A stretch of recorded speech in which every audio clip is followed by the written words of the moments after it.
I can say it. Hello, everybody. Welcome to the stream. Welcome to what I would describe as a mega stream. What the fuck is? Why is there a bot in here? Get it out! No! Are you trying to get me fired? I've already got FF14 music playing without any gameplay in the background. That's like a fucking gun. That's a gun loaded right now. Yeah, you can't do that. You can't do that. My name is not important. What is important is what I'm about to do. I just fucking hate this world. And the maggots. Shelly has become John non-important. John non-millennial. John important. John Welcome important. to the stream, everybody. I just love that trailer. It's so fucking edgy. Welcome to what I would describe as the mega stream, because this is going to be really long. And the thing That's is, what she said. And I say it's really long because which is weird because it's literally just one chapter. Like we're just going to be reading a really fucking long chapter. I'm literally just two dudes. I'm generally curious. Why is it so important to finish a chapter? Because there's a thing called progress. Shelly, there's straight up no way to fucking. It would be so unorganic. It's like, how can I get? God. It's like you're like Goku's really mid like unironic. fucking the Super Saiyan speech, and then we cut it off there. But like that happened in Dragon Ball. There's no good part to stop. This episode of Umineko is brought to you by. Oh my god, my nephew's getting picked up on the fucking mic. No, Oh, for real? I can't hear your nephew. This episode of Umineko Wait, you shall ass? This episode of Umineko is brought to you by my stinky finger. Ew. Okay, robot. Umineko is brought to you by the concept of Turkey Day. If you gotta pee, do it now. This episode is brought to you by everybody being quiet. Yeah, hold on. Oh fuck. I have no idea what the fuck is going on with Khan. What do we do about that?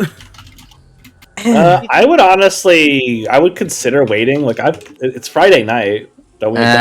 And I'm feeling tight. And the feeling's right. Yeah. Hey! Way to go, Mar. Besides, I would actually, I kind of want to wait. If this is some serious Kino shit, I don't want her to miss it. Nanny?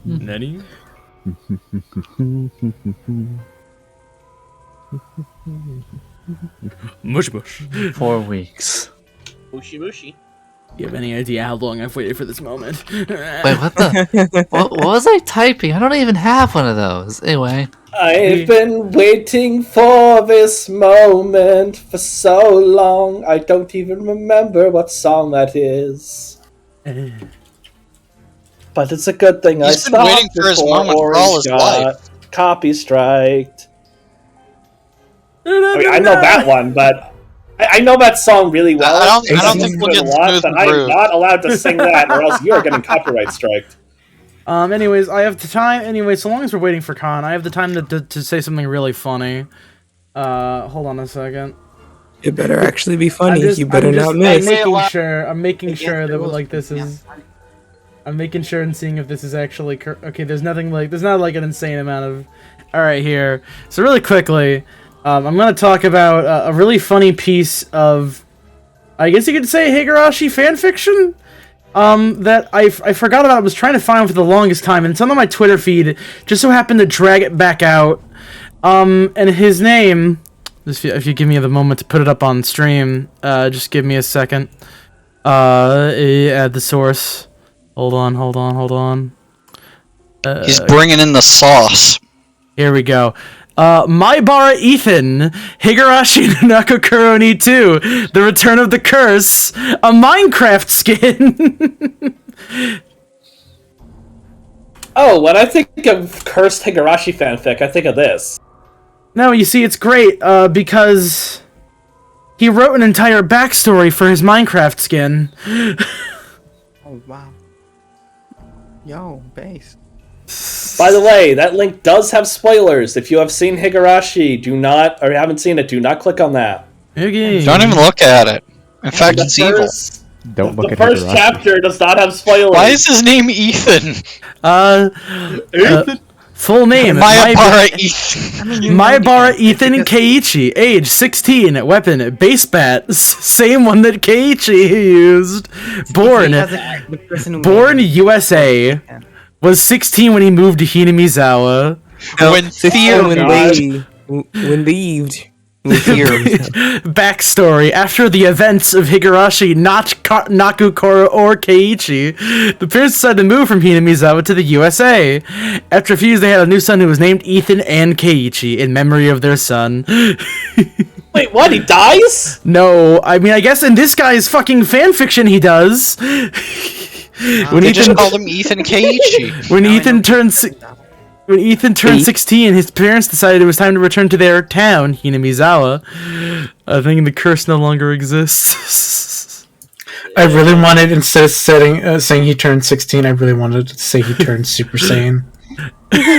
After a couple... 1 month later, the family was to the village along with the family. There's a girl named Rena Rabumi. It is the future version of the original Rena. Bruh. How is it be a future version? After a couple Are of you weeks... talking about that anime-only scene that happened? Ethan and Rena become the best friends with their other friends. Mion, no, not the real Mion, in green quotes. So the other one. In the Watabagashi festival, while Ethan was walking to the festival, a strange man walked to him and say, "You better get out of here. This place is not a good place to stay." As the man said to him, Ethan decided not to listen to the man, and without him knowing that his life will change, and the text is crossed out. I can't believe Hank Hill ran up to this kid in Hinamizawa and said, "Don't come to school tomorrow." You better get out of here. This place is not a good place to stay. Whoa! That's on the fucking point, Noir. What the hell? That's amazing. Eerily perfect Noir. Propane. Oh man! Shout out to this kid named Ethan wherever he is. Wait, this bit is being recorded, right? It is. That bit was just recorded Oh, live. good, because this is some top kick, and I want Con to see it later. Again. I just want to say, that is adorable. Did my guy just say I cat? have to say, judging from this fanfiction, I believe that this person didn't finish Higurashi and might have thought it ended after the first chapter. Oh god, that would I would actually say, I would say it probably takes place after the 8th chapter. And all those other... Don't worry about it. Hold on a sec. There's still some people. We're not idiots. We're not You have not read Higurashi. John, are we back? I'm not gonna spoil anything. Yeah. It's like, we're not idiots. We're not going to spoil everything. That's why I was being very careful with what words I used. I mean, the very implication of something happening after a certain episode with that story. Mm-hmm. I mean, I thought it was like his fanfiction idea of the 8th, of like the after 8th chapter. Did like, somebody what say happens after fanfiction? Batman Beyond? Don't worry about it.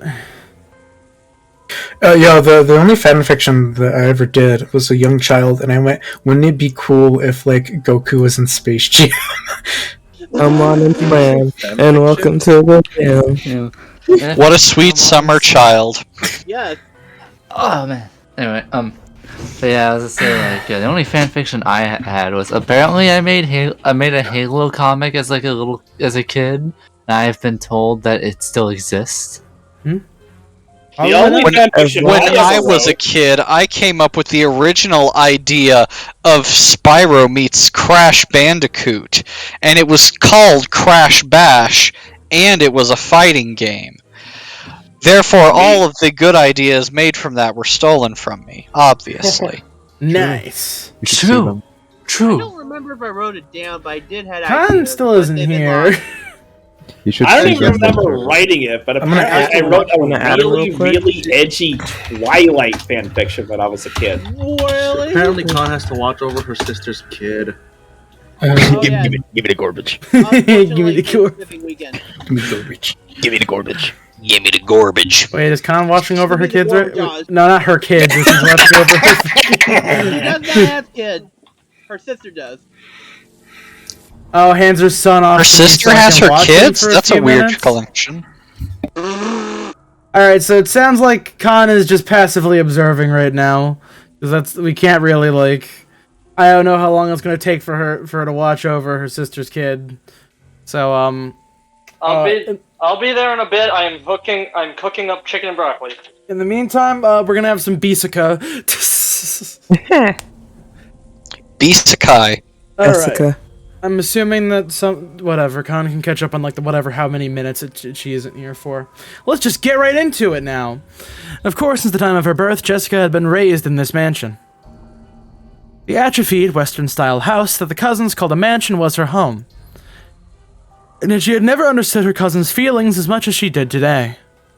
At the same time, she never felt her own home, which she knew well, to be as alien as it seemed now. Her own room. This had once been her hideaway, the only place in the vast mansion where she could feel at peace. However, she had never felt as much pressure coming from the door as she did now. Yeah. A test, you say? What the hell could be waiting in there? I'm not gonna find my desk and stuff dragged out all over the place, right? She acted tough, trying to deceive herself. Trying to make herself believe that she wasn't scared of anything. Readying herself, she opened the door to her room.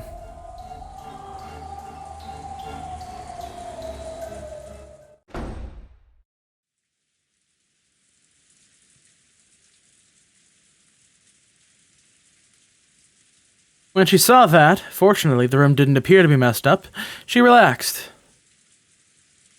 No one was there. Of course, there was nowhere for anyone to hide here. Right away, Jessica locked the door behind her. This way the room was safe. She peeked under the bed and in the closet, but of course no one was hiding. What the hell? Looked at the clock. It was just past 11:10.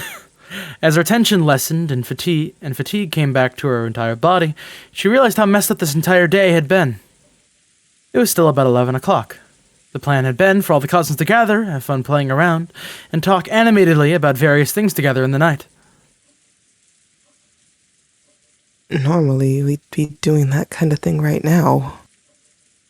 Why has it turned into this?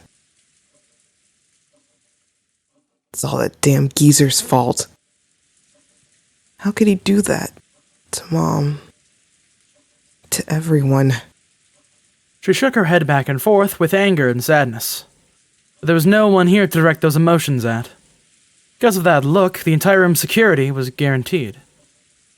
Remembering that one more time, Jessica somehow regained her calm. If it keeps up like this and nothing happens, I want to go to the dining hall and see Mom's dead face. Even though Goda emphasized so strongly that it was gruesome and that I definitely shouldn't go look at it. Even so, I want to see her face at the end. But we were warned repeatedly that stepping out of line even a little bit put the hostages in danger.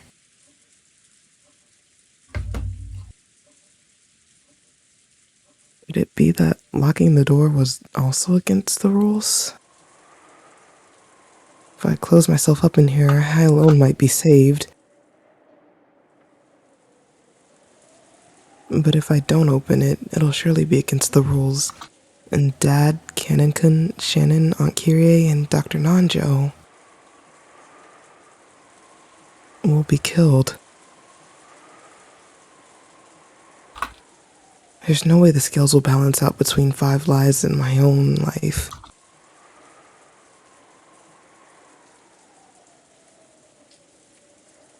Jessica tightly shut her eyes, resisting the other part of herself that said, "Isn't it okay as long as I stay alive?" Faced the door and made to unlock it. At that time,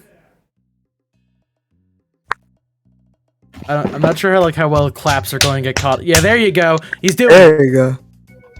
A crisp applause rang out, making Jessica's heart leap. If the door remained locked, it might have been in violation of the rules, and harm could have come to the hostages. But despite that, your own life might be saved. However, you resisted the temptation, and were about to unlock the door yourself. That bravery of yours is worthy of admiration. Who?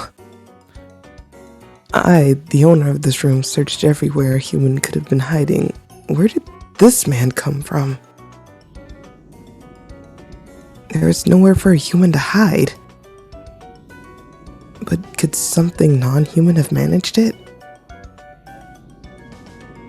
This was supposedly my first meeting with this largely built, middle-aged man. I didn't recognize this guy who looked like a butler and bore the crest of the one-winged eagle. A pleasure to meet you, Jessica-sama. I serve as head furniture for the master, the 27th of the 72. I am called Runoe.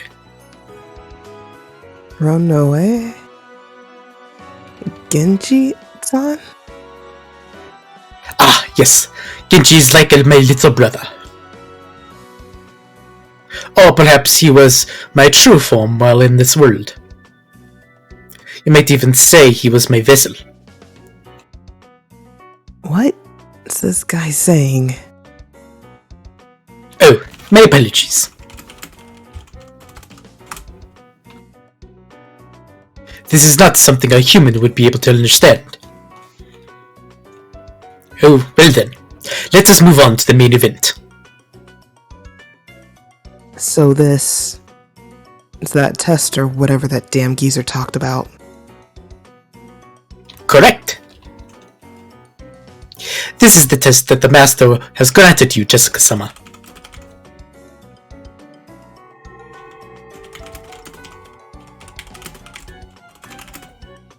At Runove's elegant gesture, like that of a butler ordering for a meal to be set out, many gold butterflies flew up out of nowhere. What the hell?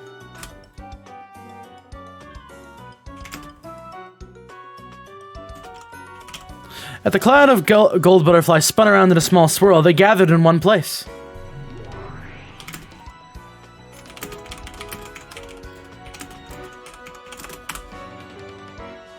Then that gold mound disappeared like a pile of leaves blown away by a cold, wintry wind. And there lay a western envelope with the one-winged eagle crest done on it in gold leaf. With a gesture, Runoe urged her to pick it up. Jessica timidly did so and opened the letter inside.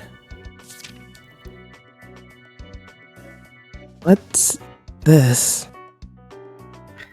It is an exceedingly simple test to determine whether one is qualified to become the successor. Please attend to the question written there with a fitting attitude for the successor who is to support the Yoshirimiya family. And tell me your answer, as well as the thoughts that led you to it. Dumbass. Shaking, Jessica looked between the paper and Runove's face several times.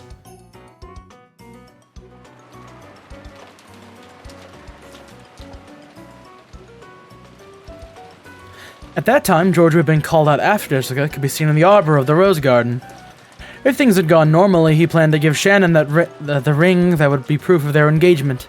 Here, at this time, on this day. But the woman in front of George now was not Shannon. Read it. That is Goldsmith's test for you. George picked up the western envelope which was on the table where he'd once had tea with Shannon, and read its contents. Perhaps its message was short.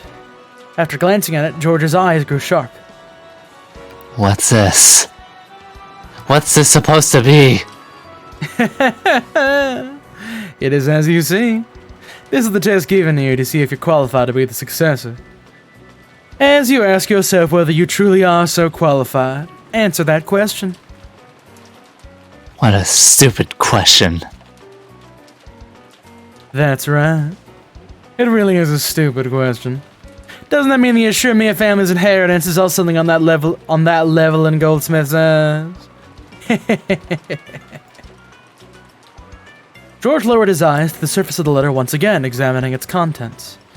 George and Jessica. While the tests given to them were slightly different, they're almost exactly the same. Among the 3 mentioned below, in order to gain 2, sacrifice 1. It's a simple 3 choices. Decide for yourself which one you will choose to abandon. If you refuse to choose, the test will be suspended. I've been given permission to kill you right here by my own hand. If you want to include even that as a choice, then there are 4 options. It's been an awful long time since I've gotten to play with a kid like you, so I can't say I'd be disappointed. Are these 3 choices only a test? Or will the consequences of my choice be carried out? Don't be so naive. The one you choose will definitely lose their life.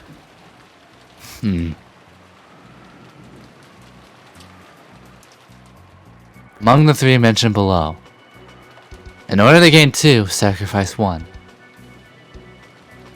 1, your life. 2, Shannon's life. 3, everyone else's lives. If you do not choose 1, all of the above will be lost. Why is Shannon's name here? The second choice has the name of the one most needed and most loved by the test taker. I believe Cannon's name is written on Jessica's test. You gave this stupid question to Jessica too? You should be worried about Jessica, right? Right now, you are the one being tested. It really is a simple 3-choice test. Which you can throw away for the sake of the other 2. Which can you throw away for the sake of the other 2? Isn't that simple?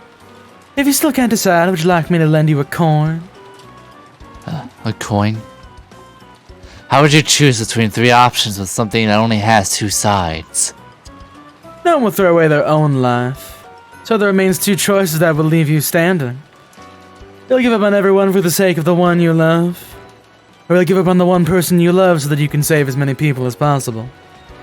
Either way, you should be able to find a fitting, just cause.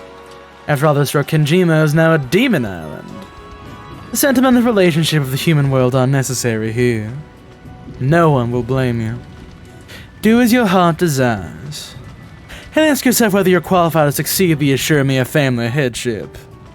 Or rather, make a decision as if you truly were the Assure Me a Family head, okay?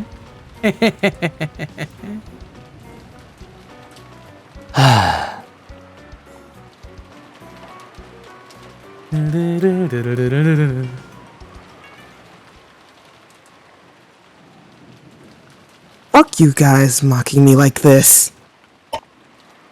Jessica crumpled up the letter and threw it onto the floor. I believe your anger is quite appropriate. I also find it exceedingly pitiful, and yet truly humorous question.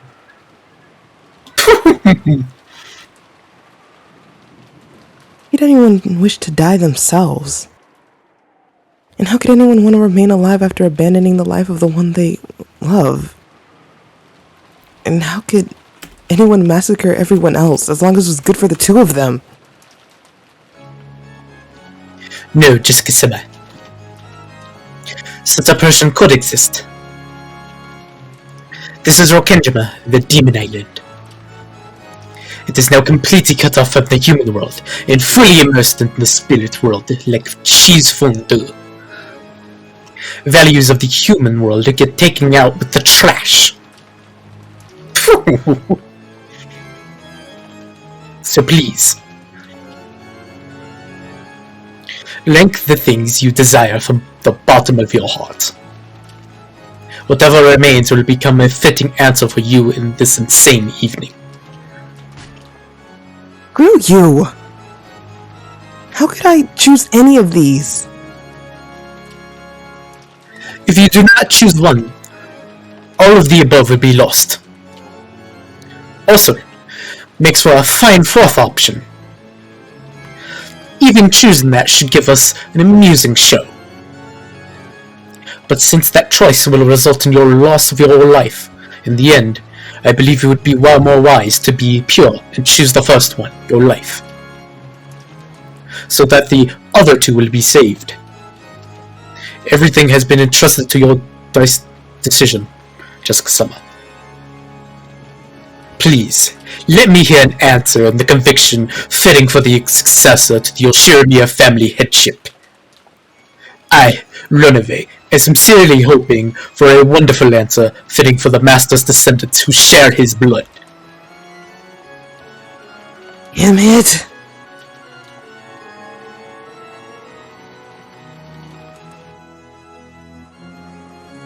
That obscene was observed through the magic crystal ball Kenzo held. Kenzo finally couldn't hold it back and, spreading his arms and facing the heavens, began laughing in an explosive voice.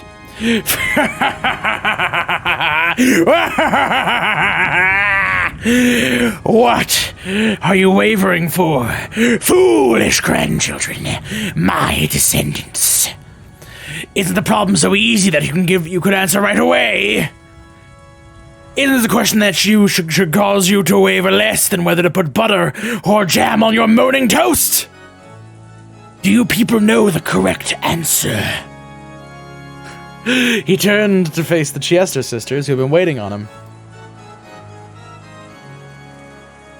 No, my apologies. I don't know, Lord Goldsmith.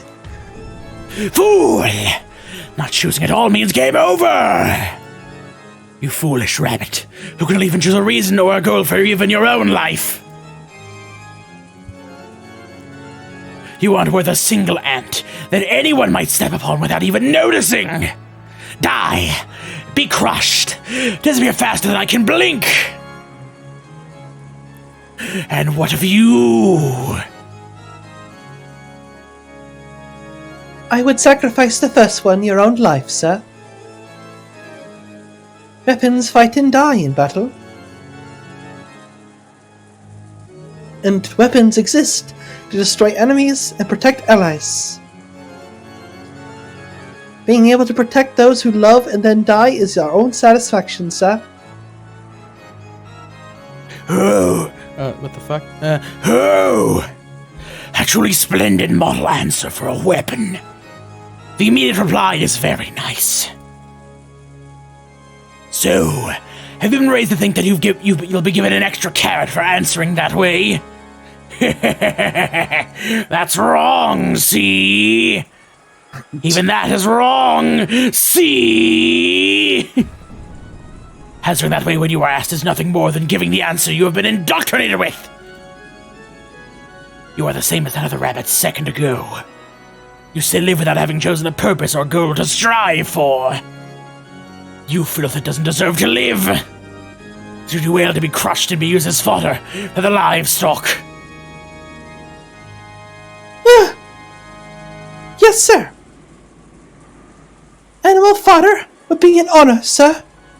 That's wrong, right? Don't want to see anyone else die anymore, right? Why can't you accept that? Except the depths of this despair of your old wound are still festering and rotting. Yes, the rotting stench would make the nose wrinkle, you foolish rotten rabbit. These are wounds of praise. These are words of praise for you. What the fuck is he talking about? I mean, look at her ear and look at her eye. She's got wounds, like literal. She got fucked up. Alright, I'll save the line. Thank you very much, sir. Well then, what about you? The last one. Which of the three choices would you choose? Mm-hmm. Without wavering, I choose the second one, yeah? Oh. The second. There are not many who could stick their chest out and choose the offer the one they love as a sacrifice. Tell me your reason. Because the one you love will be lost eventually. If you don't love anyone, you won't get hurt. And if you lose someone, you might still be able to love again. So, the person you love right now isn't worth all that much, yeah?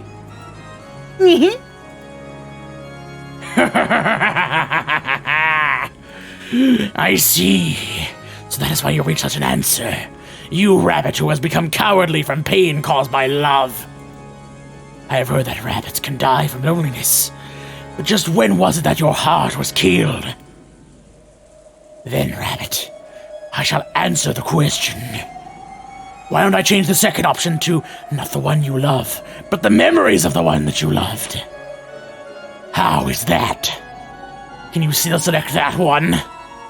What's this about the one you love not being worth much at all? Foolish rabbit. Filth who cannot even face into the depths of her own love. Try and choose it. Try and choose to have the one you love forgotten. You can do it, right? I bet you can't. I'll bet you can, right? Come on. Try saying that you can, okay? Yes, I can choose it. I can choose it.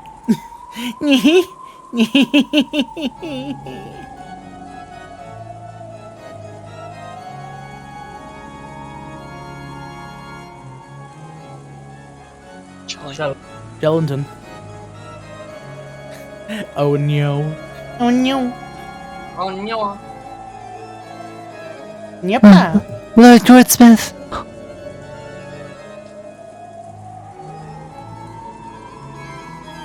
Shelly, is Shelly even there? Yes. Stop. Oh, Okay, there we go.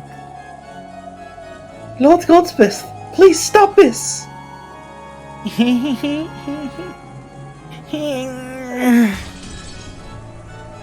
Enough! Rabbit. Filth. Go to Virgilia and help her keep watch on the dungeon. Disappear! The Chester sisters, with their respective old wounds of the heart gouged out, escaped by disappearing. After that, even though there was no one to hear, Kins continued talking by himself as though in a play. Indeed. That's the nature of this charming test. In truth, no choice can be said to be correct. Whichever answer they choose is about whether they can choose, without hesitation. Quickly, and with a resolute conviction of their own strong, unshakable will. It's their reason and their willpower that are most essential. That's what I want to learn. Yes, my descendants. I am truly looking forward to what kind of answer you will show me. Me?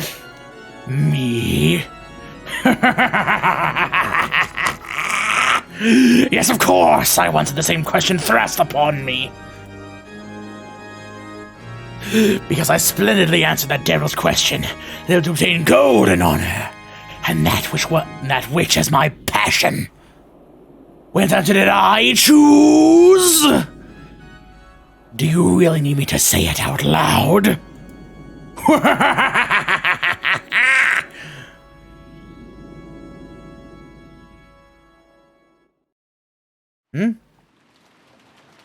Also, trying to switch between fucking Kinzo and Chester on the fly is a nightmare.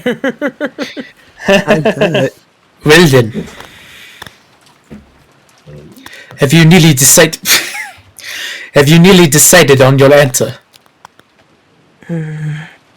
Jessica stared at the letter that had been crushed and lay on the floor. She hung her head in constant silence. All that filled the room was the stir from wind and rain shaking the treetops. Regardless of how nosy that was, it actually made the stillness more apparent. Runaway waited for Jessica's answer. However, Jessica did not answer.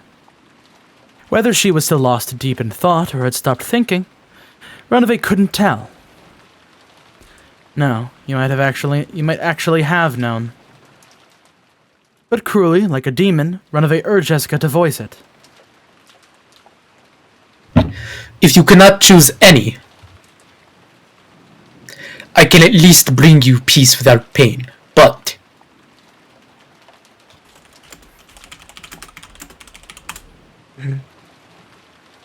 Me. Oh.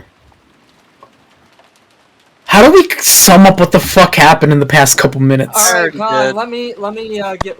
Oh, wait, you didn't? Oh, you don't need to apologize. Wait, Nora, did you say you told her? Oh, yeah. Alright, cool. Yeah, but it's bare bones minimum, so I may need to go back later and watch the rest of the VOD. Did Yeah, you probably about for the best vessel? anyways. Alrighty then. Vessel? Okay, he did not. Okay, I'll explain that in the chat. Please do. Thank you. Sorry. It's not your fault, Con. If anything, it's whoever made you do that thing. Babysitting. So it's the child's fault. So Yes, it's the 1-year-old's fault. So I want to note that this is a 3-hour chapter. Moving right along. Moving right along. Pace up, please. Yes, I had trouble hearing. Could you say it again, please? Jessica lifted her face and looked straight into Runaways' eyes. And that she had decided on her answer. Kill me. Jessica said it one more time, clearly. Perhaps Runaway had imagined this would be her answer from the very beginning. Without any surprise, he smiled lightly and nodded. I thought you would choose that answer, Jessica-sama. Well then, there is no right or wrong answer to this test. The essential part is what thought led you to that answer. Come now.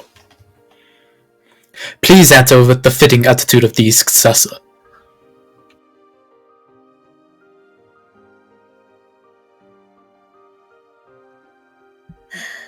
It's not like I chose the first one because I want to die.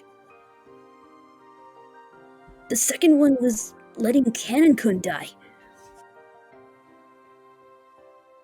Of course, that was out of the question. So we excluded it.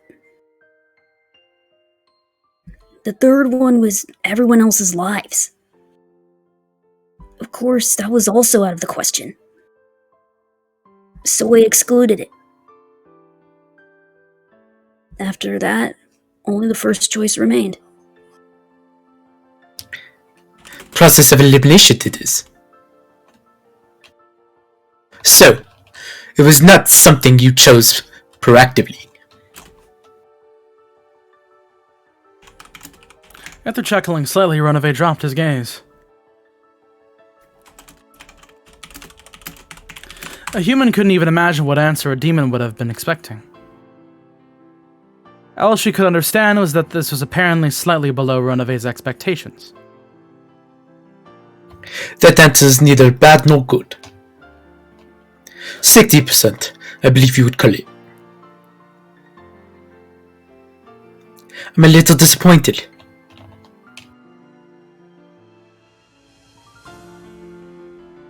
You're a pretty selfish bastard, telling me to answer with confidence and then being disappointed when I do. Apparently there is more to it than a process of elimination. It's a failing grade either way, but there seems to be a little bit more to your thoughts.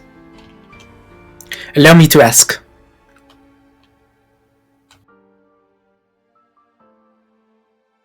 People don't want to die.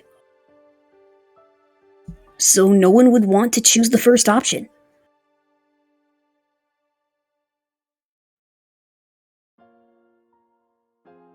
People want to live in happiness and struggle as much as life will let them.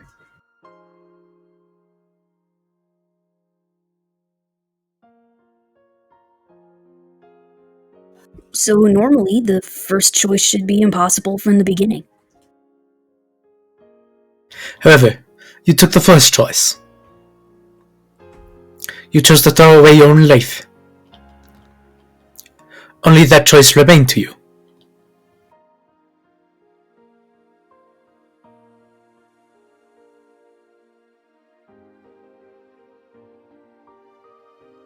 Notes? Gone, you good? I tried, thinking of the future that would come after choosing each one. Oh! And what did you see?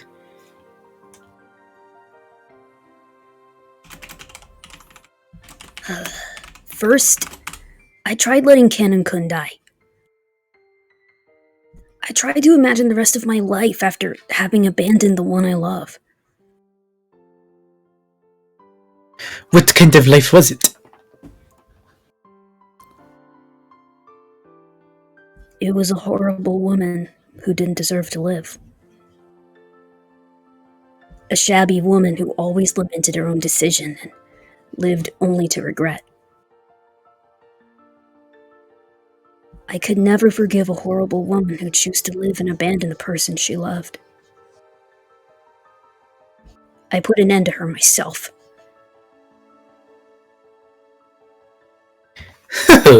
How brave. So, did you also consider the third option?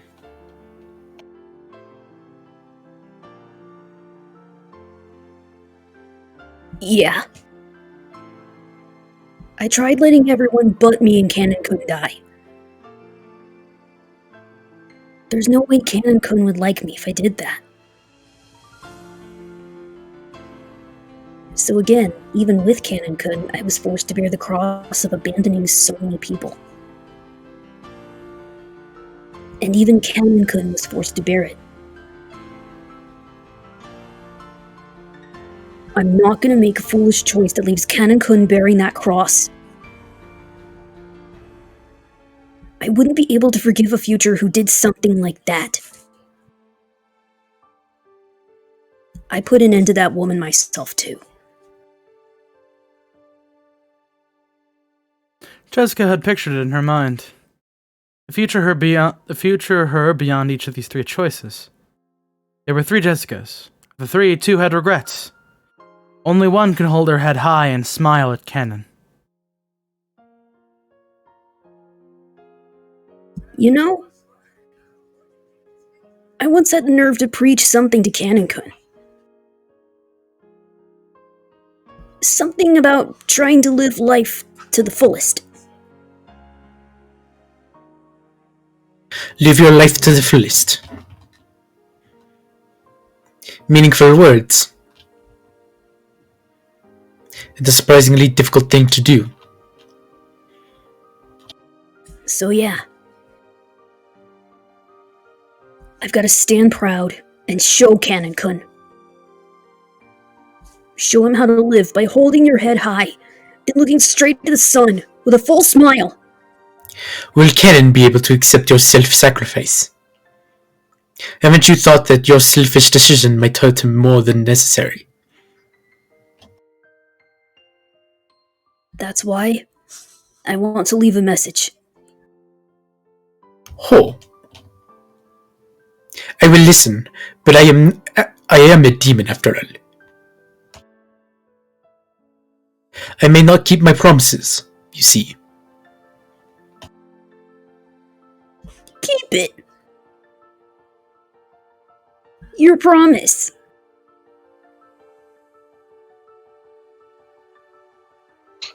Jessica spoke that looking quite unconcerned. She asked the demon who was about to take her life to pass on a message. She didn't think at all that she would be betrayed. At that extremely innocent smile, Renovate closed his eyes lightly and shrugged his shoulders. I see nothing wrong with that. So, what shall I tell him?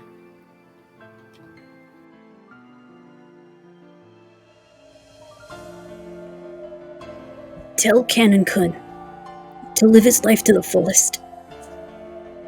No, that's not quite it. Not Canon-kun. He still hasn't told me his real name yet. Tell the real Canon-kun to live his life to the fullest. Tell him that. Lady. Jessica, you really are.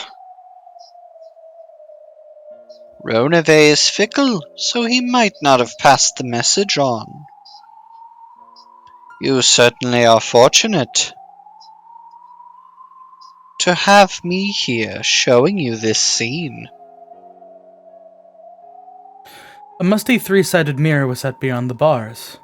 The scene with Jessica was reflected on it. On the next mirror, the scene with George was reflected in the same way. None of them questioned how a three-sided mirror had appeared from a group of butterflies. Nor did they wonder why these scenes with Jessica and George were reflected on it. Because the reflected scenes themselves were more important. Are you so prepared to throw your life away for his sake? My apologies. Krause looked at Cannon with a complicated expression mixed in with a bitter smile. Cannon wouldn't meet his eyes. Vergilia-sama. There's no reason for Milady to throw her life away. Please, kill me. Please change it to the second choice. That way, everything should resolve itself.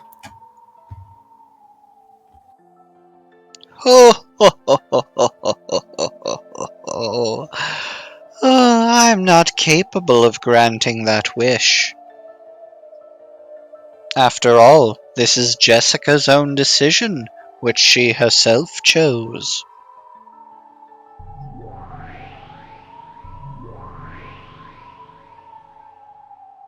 At that time, suddenly, the air split and the Chester sisters appeared, flying into Vergilia's chest. Vergilia-sama! So mean, so mean. Lord Goldsmith is so mean.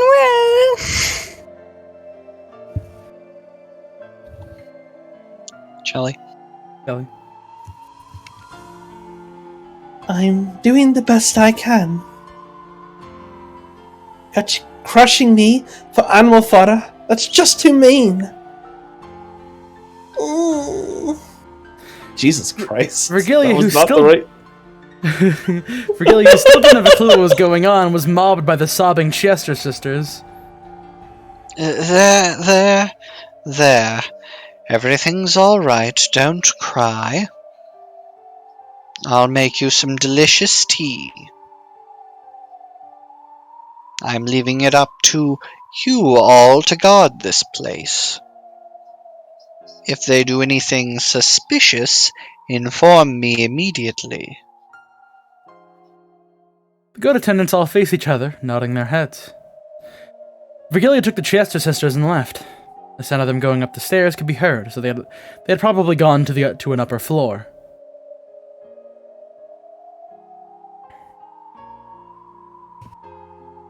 This is our chance.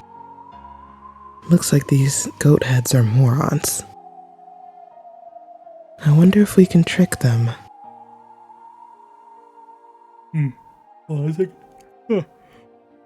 Kira realized that an opportunity had arrived, but even so, she hadn't thought of a way to break the metal bars. Jessica reflected on the three-sided mirror, had her eyes closed as though in contemplation. The way she had both hands stuck into her pockets, wanting to be defiant until the very end, must have been her own aesthetic stance.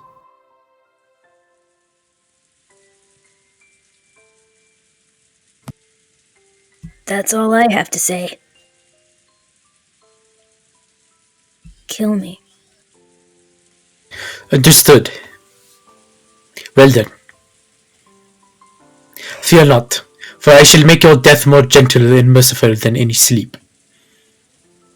As Ronave raised his palm, he slowly approached Jessica. Damn it!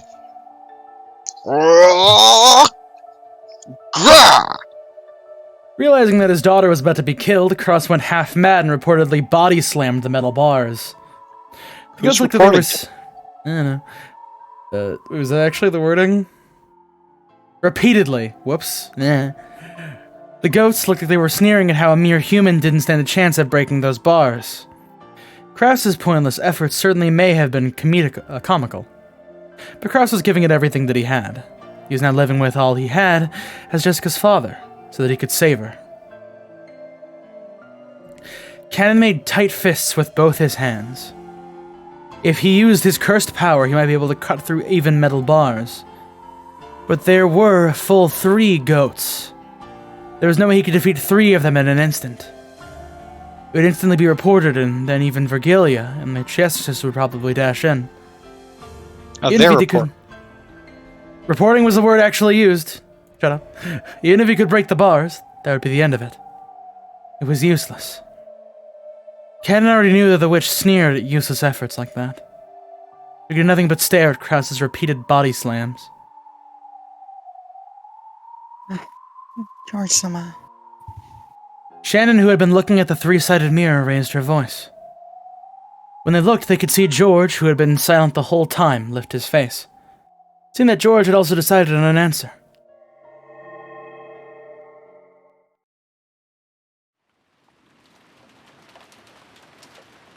Have you decided on your answer? Yeah. I've decided. Is it an unwavering answer? Yeah, it's unwavering. Then let me hear it. Oh, by the way, it seemed Jessica decided to take the your life option. Surely such an indecisive person as you isn't going to choose the same answer, right? Jessica gave her own answer. No matter what choice it was Jessica's answer. It doesn't influence my answer in any way. I see. Then let me ask again. Among the 3 mentioned below, in order to gain 2, sacrifice 1. Your life. Shannon's life. Everyone else's lives. Which one will you choose? Could it be the first one, like Jessica? Wrong. Oh. Gap looked a little surprised. Because she had thought this timid-looking man would obviously choose that option. Very well then. I'm glad the most boring option for me has been removed. Then, as crazy as it sounds, could it be the second option? Can you abandon Shannon's life? You must be joking. Why would I do that to the person I was going to give an engagement ring tonight? How bold. Is that your answer? That's it? My answer is the third option. George took the third option. Everyone else's lives. Unsurprisingly, Gap hadn't imagined that he'd give an answer like that. She had been sure that he'd choose the same one as Jessica. So she was interested in how he had reached that answer. How he had reached an answer that had surpassed the imagination of the 32nd ranked of the 72 demons. I want you to tell me. I want you to tell me the circumstances that made it possible for you to select the lives of everyone else so that you and the fiancé you love would be safe. Use the process of elimination like Jessica? Wrong. I clearly have no choice except this one. So, you don't care what happens, as long as it's good for you. So you can sacrifice the world for the woman you love. What are you even talking about? What? George faced the demon as he spoke, almost as though he was disgusted. Tonight. I planned on calling Shannon right here and giving her this ring as proof of our engagement. There'll probably be quite a few people who wouldn't celebrate an engagement between me and Shannon. I was prepared to make enemies of the entire family by announcing my engagement to her. I've been prepared. Since the time I came to this island. No, that's not it. Since the time I confessed that I wanted to engage her.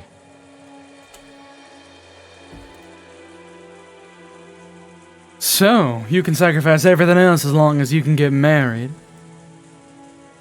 Marriage means continuing to be your wife's ally for your whole life. At that point, I was prepared to have the entire world as my enemy for her sake.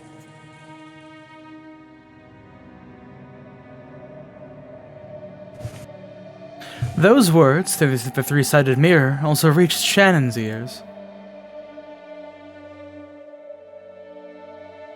And the determination reached her eyes. Shannon certainly had promised to be given an engagement ring tonight.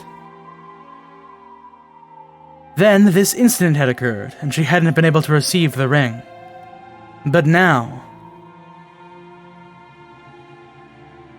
even though it wasn't in the form of a ring, Shannon had received something even greater.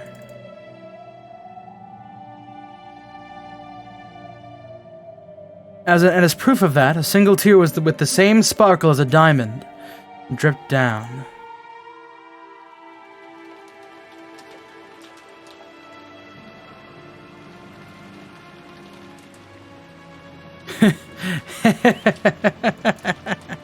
What a courageous answer. I see. If I really think about it, that was an easy decision for you. After all, your parents were already killed in the first twilight, right? By now, there's no one whose death would trouble you. I see. It truly is an easy choice.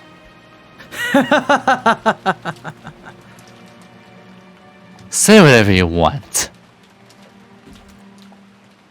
This determination and choice are mine, and mine as the successor.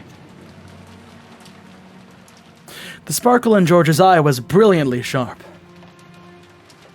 For just an instant, Gap felt the same sense of threat as Kinzo's, and was slightly overwhelmed. I see. Yes, the same decision as Goldsmith. So even with your innocent face, you will also become a terrible demon in the future. What do you know? You might get along pretty well. You will succeed, Goldsmith. Eventually, I might even be summoned and serve you. That could be surprisingly interesting. Gap needed to change her opinion of George. The man bore determination resolved unimaginable from his outward appearance. And not just now, but since the very beginning. I am prepared to inherit the headship right away. No, that's not it. You told me to think as the head in this test. So I answered based on the premise that I am the head. No, even that's not it. I thought as the head himself. I am now the head of the Shiramiya family.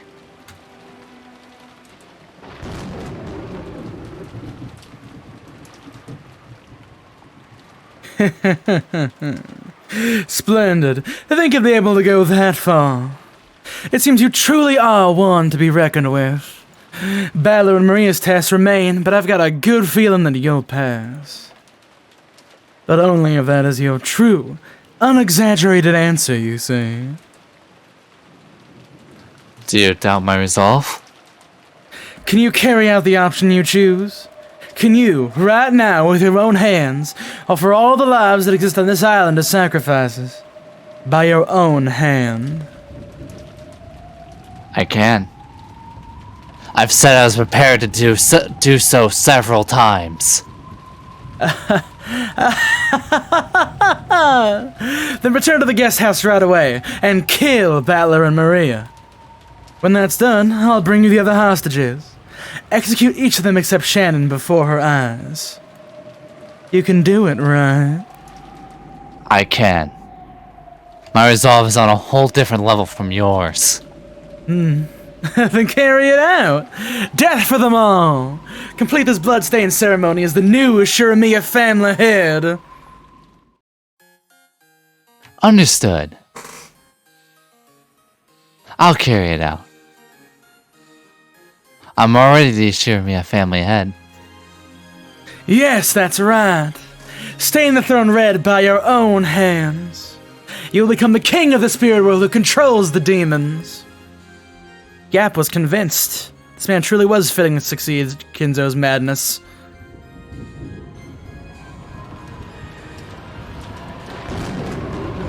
Blow wind, cry thunder, celebrate the birth of the new demon king.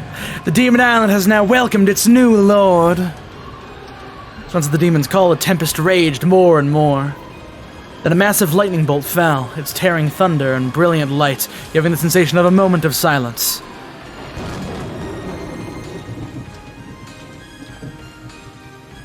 So, about the order of the murders. I get to choose that, right? Please, as you wish, your majesty. The new demon king of Rokenjima. As your heart desires. Well then, to start. That means the first one's gonna be you. Got a problem with that? Huh? A gust of wind blew, stirring up George's jacket as if it was a cloak. It was very much like a cloak worn by the head. It definitely carried that impression of dignity. At that time, Gap truly did see the storm wiped away, and the sky covered with a pure white and vast full moon. The man who called himself the new head bore the full moon on his back and sneered at the demon. Even the lives of the entire Shiromiya family are now part of my fortune. Reparations will be made for the damage that's been done. And it won't come cheap. You didn't seriously think you could take my parents, Aunt Natsui, Uncle Rudolph, Aunt Rosa, and Gigi-san's lives and expect me to overlook it, right? Oh. Impertinence.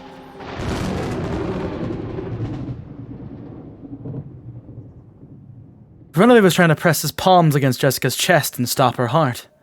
Before he could, his hand stopped. On the carpet, at their feet, 2 small red flowers bloomed with a plop plop.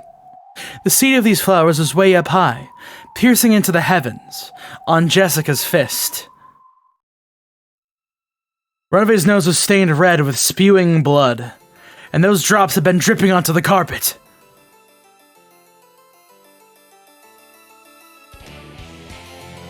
By the way, that just now was my answer as a maiden. Hold on a second. Robot, if you want another song, like, literally just look, like, it tells you. It's called Open Fire. Oh, he's asking for you to send it. File. Jeez. That's right, yeah. I didn't get to say the rest of that line. Oh shit, fuck, sorry. My answer as the successor is different. Allow me to ask. The person I love, my family and relatives, everyone. Everyone! I'll protect them. If I'm the head, then that's my duty. Dad wasn't just staggering around. He protected me and Mom. He fought the pressure of succeeding in the Shiromiya family for decades. That's why I know. Being the successor is nothing trivial. So you know what? I can give it up. Betting my own life is something I can do easily. Jessica knew. She knew that in order to protect her family, her father had bluffed and fought alone, continuously. Jessica understood something that his back had been telling her. Another left straight was buried into Runaway's face. That terrifying strike wasn't due to just the brass knuckles she was using. It was a strike of a person, a family head who could throw away everything in order to protect. If Dad's lost his qualifications to be the successor, then I, the next in line, will succeed the headship. Head of the Shiromiya family, Shiromiya Jessica! I'm not the kind of coward who'd let you do whatever you like anymore! A wonderful answer. I should change your score from earlier. +10 for that answer. +10 for that splendid left straight. Which means that, plus 20 more would make it for a perfect 10, yeah? As Renove jumped backwards, somersaulting in midair, he violently wiped away the blood pouring from his nose. Wiped away the blood pouring from his nose. It had become not blood, but petals of red rose. The blood in his face was wiped off, and in its place was a grin filled with the delight he hadn't felt in so many centuries that he couldn't remember. I, Renove, will test to see whether your resolve is worth full remarks. Understand?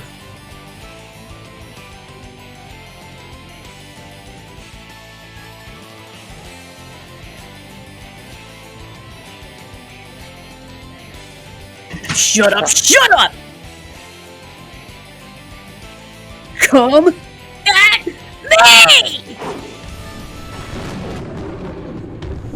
Come into the abyss. What? Suddenly beneath George's feet, a pitch-black pitfall opened its mouth wide. Of course, George had no way of resisting. After being swallowed up by that, George fell out of a pitch-black hole that had opened up in the ceiling of the arbor. As George fell down, he felt he was being hit by a reverse roundhouse kick from a sharp stiletto heel, like a strike from a carefully aimed bee. The instant George, after being blown out of the arbor, thought that he'd been swallowed up by a rose bush, another pitch-black hole opened up there and swallowed George up. And this time, a pitch-black hole opened at Gap's feet before her eyes, spitting a defenseless George out of it. At that time, Gap had already finished the preparatory motions for the next reverse roundhouse kick.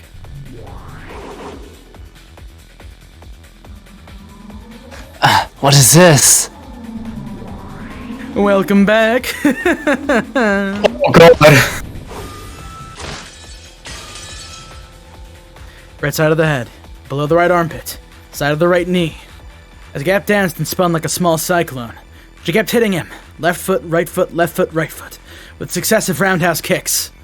The fourth one became a sweep, cutting George's feet out from under him and making him fall down. But of course, there was no floor there, but a pitch-black hole, and George was swallowed up once again. Gap once again spun around like a small cyclone. George was once again spat out from the ceiling of the arbor.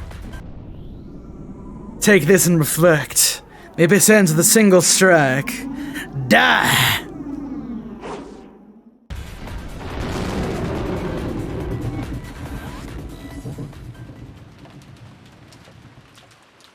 The sharp strike of the queen bee had pierced the heavens like a rising cyclone.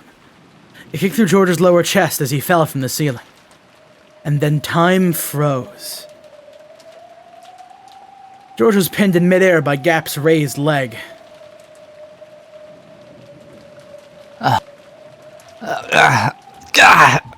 Still pinned in midair, George moaned. Then, Gap, with George still hung up on her foot, grinned. I'll admit, at least your attitude is that of an adult. But that's no good unless you have power to go with it. Did you know? They say you need 3 kinds of power to rule this world. The first one is influence. The second is wealth. Do you know what the last one is?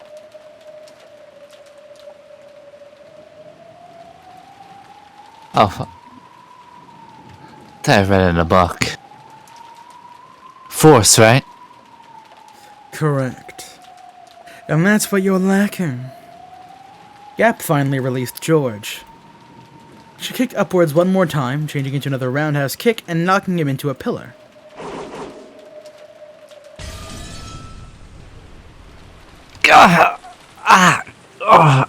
No one will fear a monarch without influence, without wealth, or without force.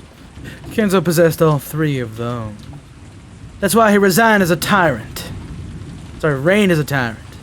If you're gonna call yourself Kin's successor, try showing me a bit of that majesty, okay? Come on. How long are you gonna sleep there? Stand up, okay? If you don't, you'll fall again. See?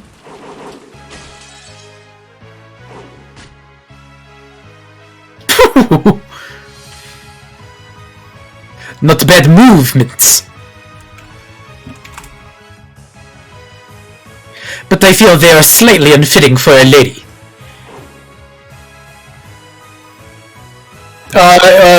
Khan is not here. B, go! Bisaka, you're needed again.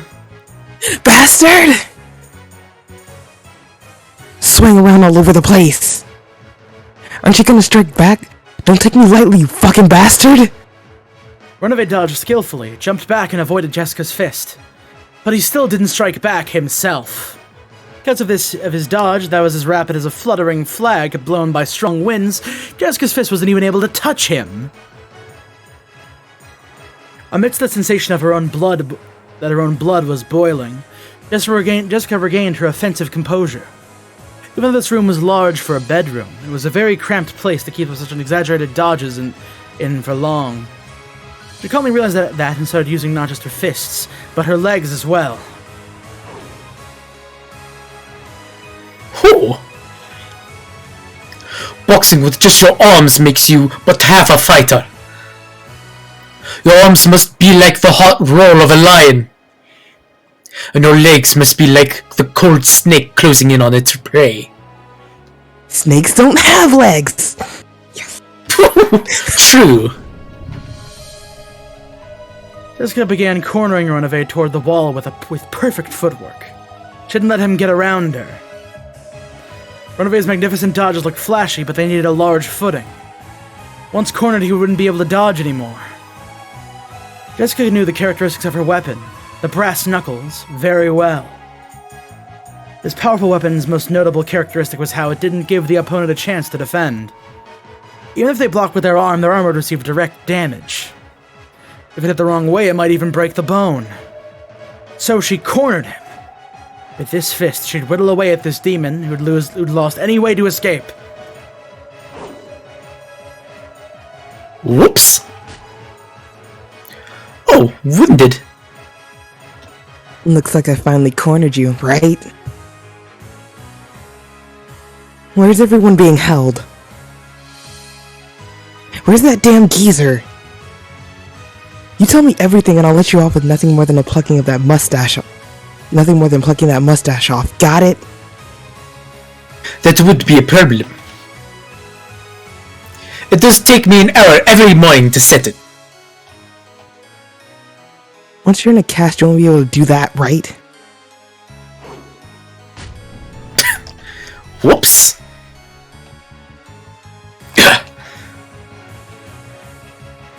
Runaway had blocked Jessica's fist with his arm. He tried to act as though it was no big deal, but he must have hurt a lot. It must have hurt a lot. Jessica grinned. Runaway smiled the same way, but twitched slightly. I see. This certainly does hurt. Here's my last bit of advice. Cry and apologize. That I cannot do. It would ruin my image. Then just crumble. Rapid fire! Jessica's fists were buried into Runaway. There was a resistance that seemed too hard, and the sound of breaking glass which startled Jessica.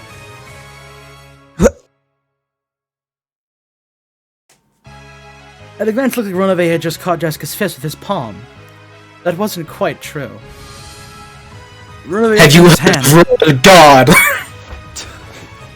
When Runaway opened his hand, a faint purple glowing barrier like a glass shield appeared, stopping the attack by a hair's breadth. Pulling herself together, Jessica let her fist fly again. With a truly magnificent gesture, Runaway caught all of them. I am, after all, a demon. This level of magic is nothing.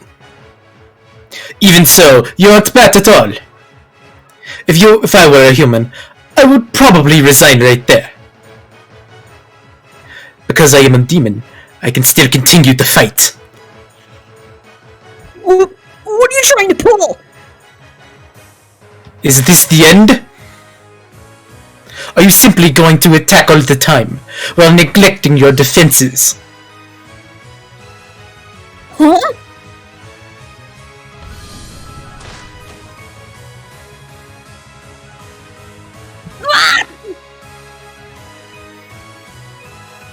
Reneve's palm shot to within a hair's breadth of Jessica's stomach. Jessica was knocked away by the purple shield, rolled backwards, and smashed her head on the bed. My shield cannot be broken by a mere human. Don't think that you'll be able to touch my body again. In that case, I'll just burst through that shield! Persistent, I see. Yes, a truly fitting spirit for the successor. Perhaps I'll be your opponent for just a while longer. This is also part of an examiner's role.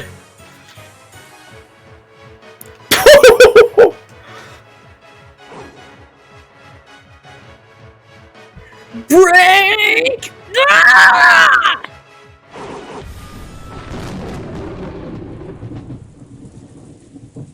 Gap looked down on George, sneering. George was on the path in the rose garden, lying face down in a puddle. The merciless rain beat down on him, so that it looked as though even the heavens were mocking him. Stand up, okay? You'll fall again, right? Jessica stood up shakily. It seemed as the spirits hadn't given in. The damage done to his body was fairly significant. Beg for your life. What you're doing now is the same as the fourth option of choosing nothing. Choose the third option, right? If you get down on your hands and knees and apologize, I'll forgive your rudeness towards me. Then I'll guard you down to the dungeon. There, for your beloved Shannon and your own powerless life, you will kill the other hostages one by one. You can do it, right? You did boast about having that resolve. George didn't answer, but his gaze was still obstinately resisting surrender. If you are too obstinate, then this time you really will fall to the deepest depths of the abyss, okay? Yap's strength was evident. Probably clear even more than it was to George himself. Shannon's group watching him through the three-sided mirror. Summer. That's enough. For someone like me. Nissan. If you didn't fall in love with me, you wouldn't have to fight with anyone, right, George Summer? And please abandon me. Please forget me. There was no way that voice could have reached George. But even so, George answered. No way. I won't surrender. Oh? Why not? That's because that's my resolve. I'll fight everything for Shannon's sake. I'll make everything accept us and bless us. Hey, could you tell me something? Why are you willing to go so far for that furniture called Shannon? Just a washout, isn't she? Rubbish furniture that couldn't even make a satisfactory waitress. I won't permit any more insults against the woman I love. So, what are you gonna do about it? How could a weak kid like you resist me? Loving someone is strength. Because I learned that, I was able to become strong. Shannon, I love you. With just those words, I can stand back up, over and over again. Shannon's in the dungeon, right? Professing your love to me won't. No. She heard.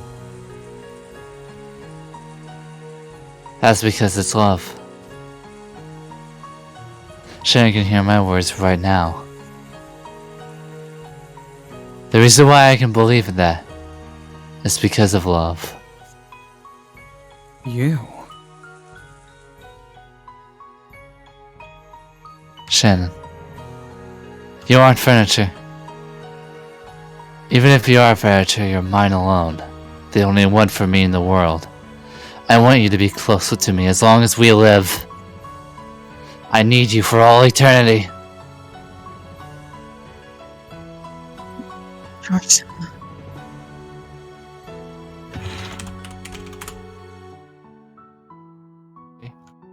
B. Beery, you're needed. Sorry. I'm jealous. He surpassed my husband in smooth talking. That's youth for you.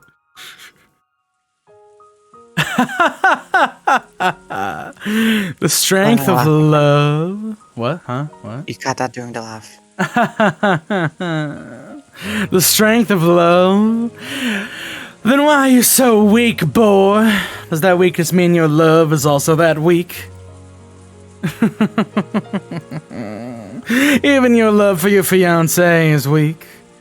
That way your parents died so quickly was weak. Everything about your life is weak. Shannon taught me about love and strength. Trying to measure my love towards Shannon by my strength alone. Let me teach you about my love. So you say. I get it now. You're saying that the way you can still stand up after being kicked down so many times is the strength you receive from Shannon. In that case, what did you receive from your parents who got killed way too easily? Hmm? At that time there was a blackout, even though they were outside. No. This is... The thing blocking Gap's vision was the bottom of George's shoe. Sidekick. Nasal bone fractured. It stopped right in front of the tip of Gap's nose. The thing I got from my mom was this kick.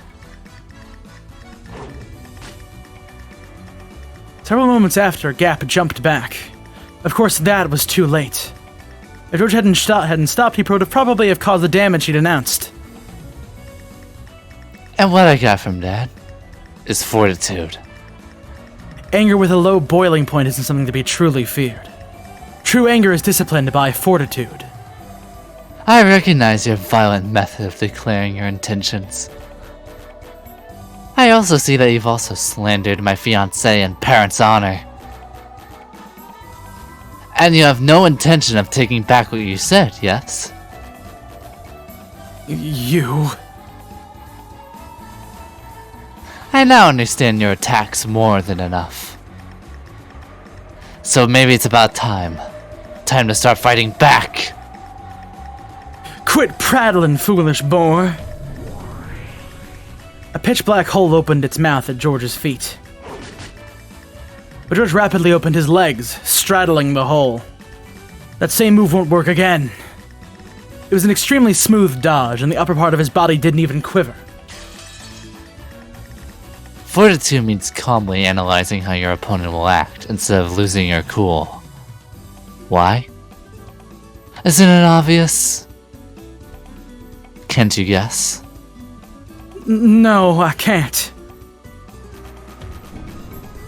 It's to counter, to give back exactly what you've got. To make them not want to take another pass at you. To make them cover their face in the tears and snot and forget to wash it off. To make them want to rub their forehead on the ground and apologize over and over. To completely, perfectly, and thoroughly beat them until they can't get up. Hurrah! George dashed. Pitfalls opened one after another, but George didn't step in them again. And because he was persistent, he was able to reach Gap a second time. Reverse roundhouse. Jaw fractured. This was done more forcefully and beautifully than Gap's had been. Of course, while it's centered directly on Gap's face, it's not a hair's breadth away. Perhaps she couldn't rely on pitfalls at this close range. Gap kicked at George's shins as a diversion. And the instant of weakness when he tried to deal with that, she aimed a kick at his stomach. It was a bee-like stab by her stiletto heel. Close to the air where George no longer was. High axe kick. Collarbone fractured. Gah!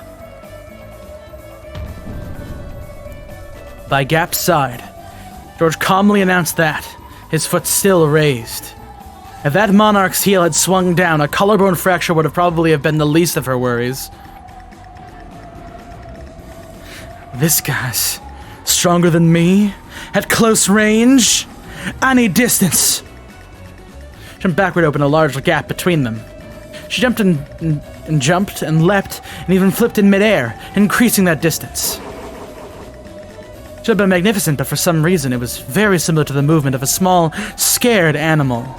If she opened the distance between them, she would have to fight at the range that was her specialty, using a mixture of pitfalls and kicking techniques. You fool! With the pride that made you let three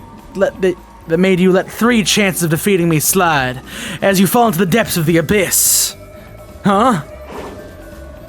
When she magnificently landed and tried to aim a pitfall. A razor-sharp wind cut Gap's bangs. Yes, it cut them. It happened twice. This time it didn't just stop a hair's breadth away, but scattered her bangs with its air pressure.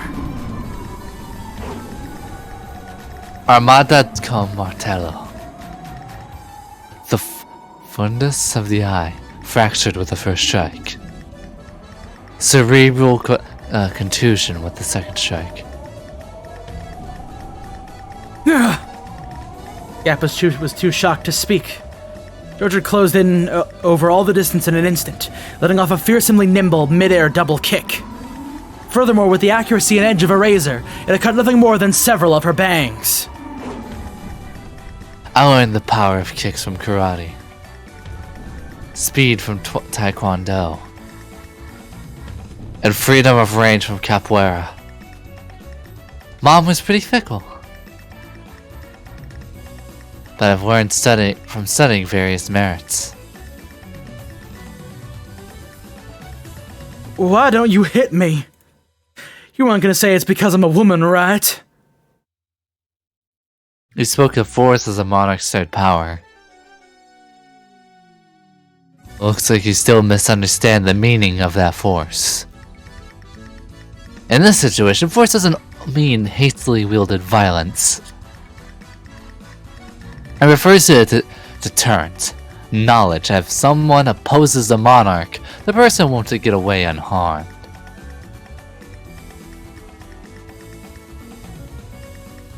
Deterrent, you say? In short, this is what it meant.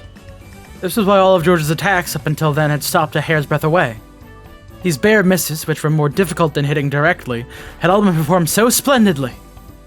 Also, if George had wished it, any one of those would probably have crushed Gap. He had, daringly, not done that. You said it yourself, right? Force is the power to control. If you crush your opponent with force, you won't be able to control them, right? A monarch's force is something that is only shown. He does not crush.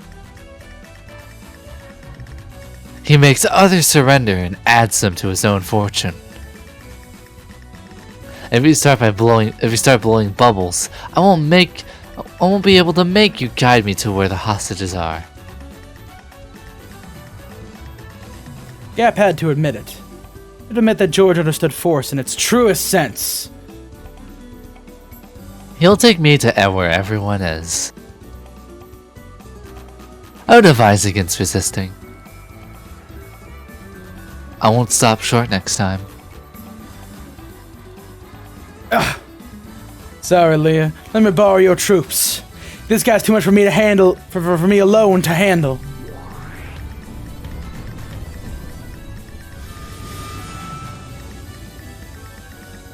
as a large pitch-black hole opened in the sky. Thunk, thunk, thunk. 3 muscular goat attendants fell out. They surrounded George. Reinforcements?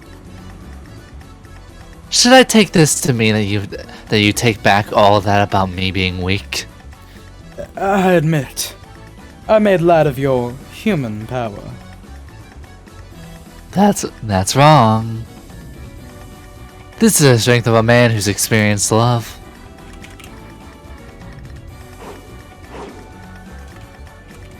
How can you say something like that with a straight face?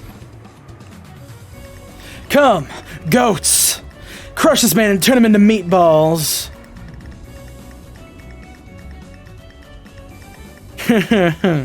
These goats are stupid.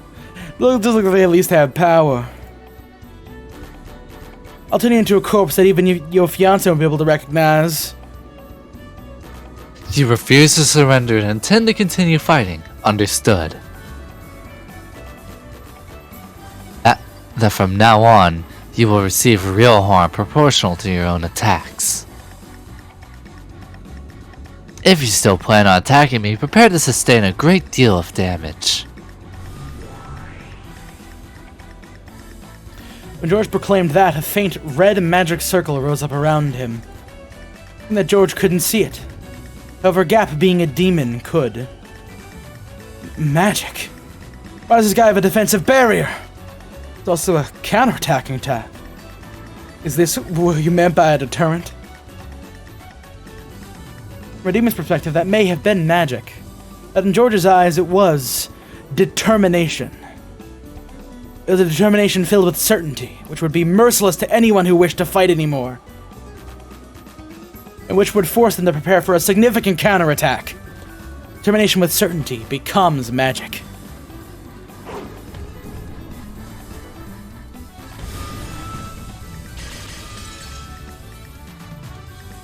Renove had been accurately blocking Jessica's fist with his shield, but something felt odd. Even though he was certainly catching them on the shield, he felt his arms get jarred and it hurt. It should have prevented all physical damage. However, the damage from her fists were gradually being transmitted to his arm, piling up. Renove tried to act like he was composed so that this wouldn't be noticed.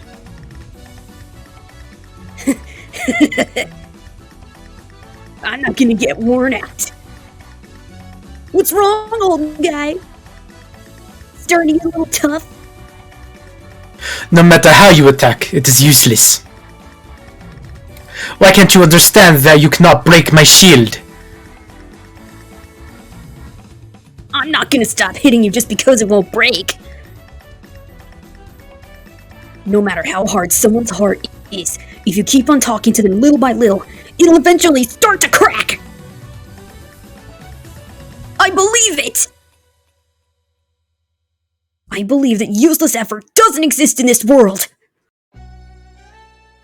That's why I can live to the fullest! If words will eventually make it through, then the same goes for fists! Give up isn't written anywhere in my dictionary.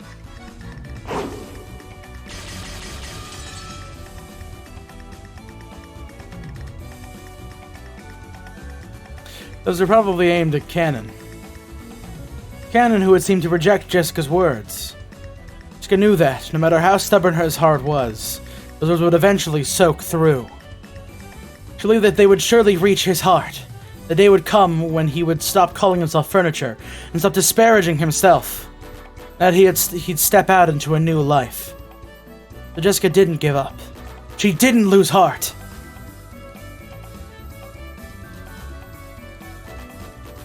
It's stupid, right? I'll bet a guy couldn't understand, right? A girl in love doesn't even think about giving up just because it's useless. At that time, Renove certainly saw the reddish glow of light that encircled Jessica's fists.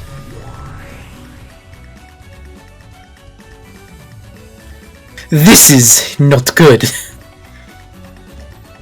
An enchantment it is?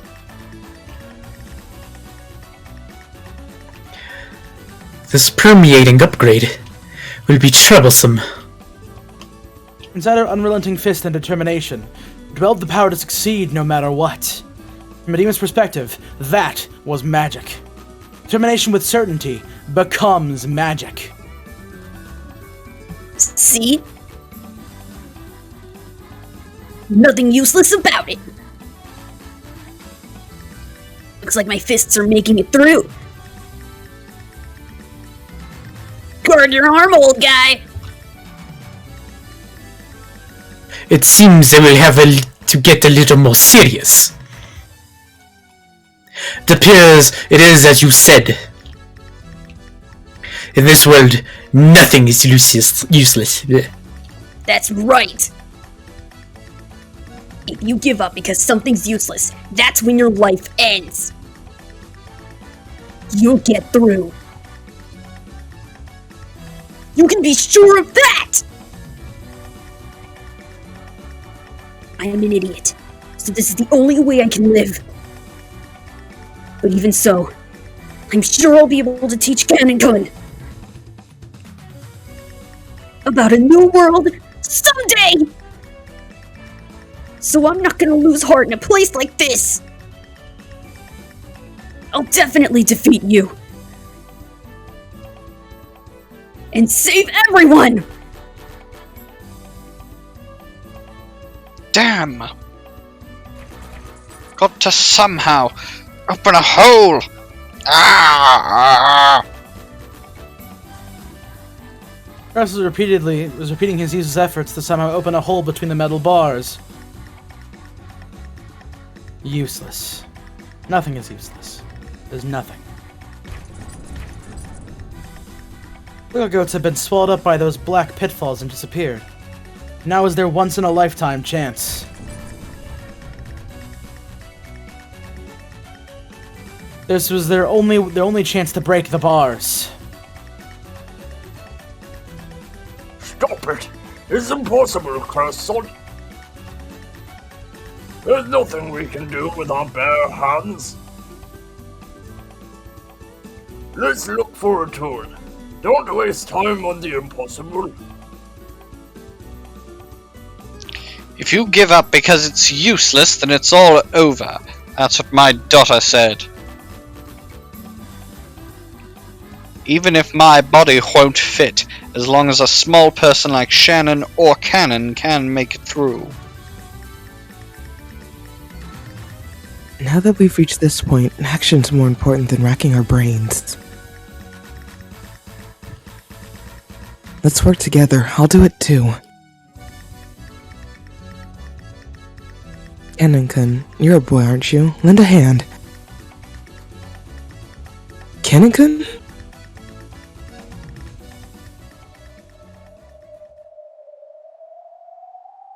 Kraus-sama, please stand back. What? What are you planning? Okay, Nissan. Just one more time. Let's try struggling. Yes. I too will struggle one more time. No, not just one more time. Over and over again. Jessica's voice had reached Cannon. It had permeated into his cold, rock-like heart. And George's voice had reached Shannon. If the love he had shown was embodied by strength, she would have responded in the same way.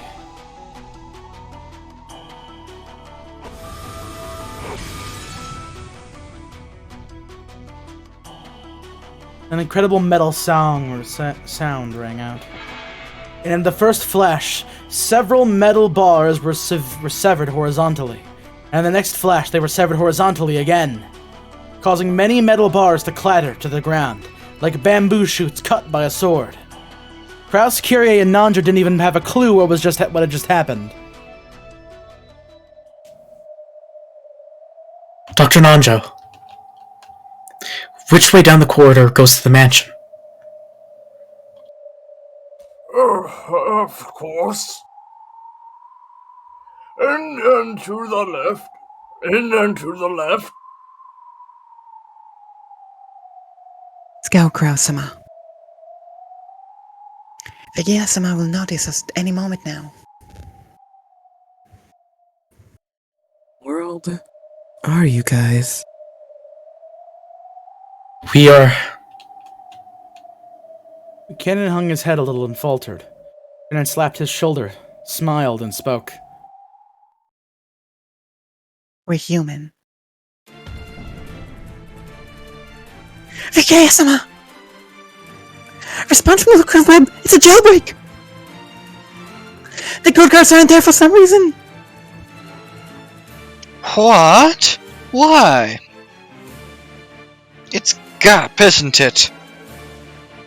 Taking someone else's summonings without asking. GAP. GAP.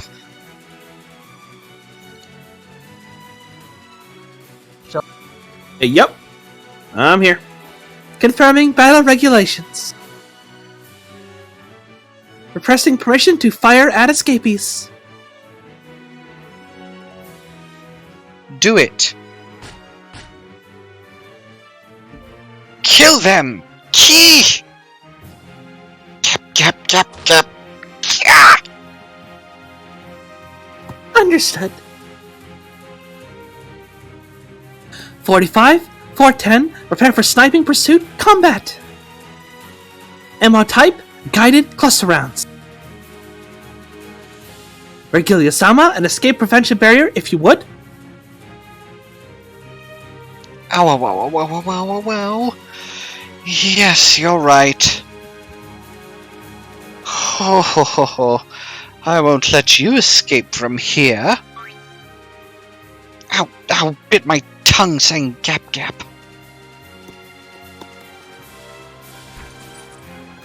The underground passage in front of them was once again blocked by metal bars.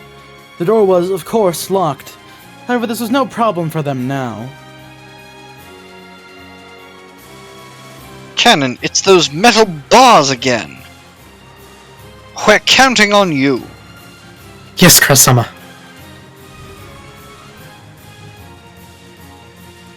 Still, that's incredible. I wonder what kind of principle it works on. I'm not interested in principles. All that matters is that he can sever the metal bars and that we can escape from here. Don't worry, Cannon. Do it. Leave it to me.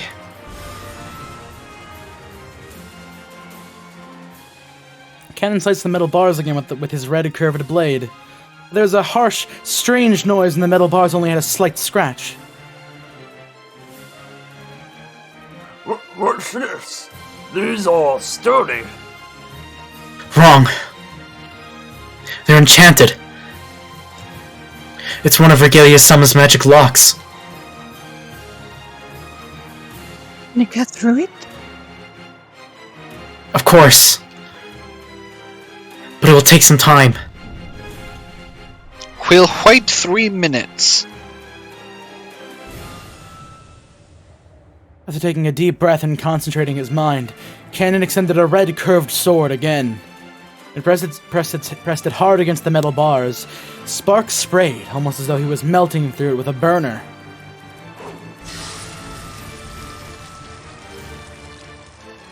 It looks like we'll be able to cut it, but it'll be tough. Kurosama. You've been targeted by the enemy. Please move back. Huh? Pursuers?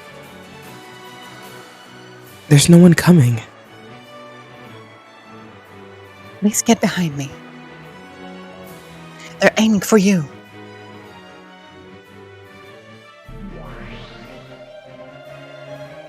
"45, data received. Target lock acquired. Commencing terrain calculation error correction. Formatting firing curve. Supplemental control point calculations complete. Data link to 410. 410 data received. Checking hazard zone. No problems. 00, launching 48 sub-rounds, individual homing F and F. Glided cluster rounds, preparation complete. 35 firing preparations concluded. Loading guided cluster rounds. For 10, firing!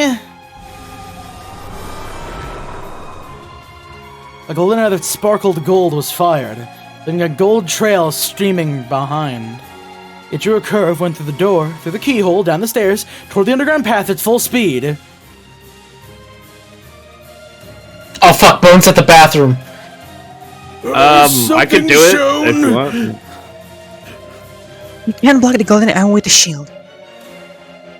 Cancun, your deception stance. Let's link. Gatekeeper, understood. It's been a long time since I've fought with you, Nissan. Don't screw up. Yeah. I'll be serious. Then there's no problem.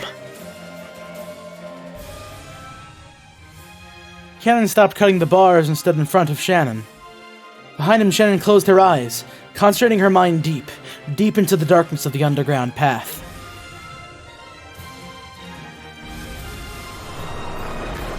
A guided cluster round is a special kind of arrow made up of 48 sub-rounds bound together. It explodes mid-flight and divides into 48 mini arrows. Strength of each individual one is low, but they pierce through all shields and possess a perfect wounding and killing power against personnel. On top of that, each one of the 48 possesses autonomous guidance toward their individual targets. It's done. It's divided. Very guided cluster round division. 46, 7, 8, 48 sub-rounds, all rounds locked onto. Interception control, data link to cannon. Cannon, data received. You're incredible, Nissan. You can actually see all 48. Ascertain interception prioritization. Trust you, Nissan. Of course. I don't even need to open my eyes. Commencing interception.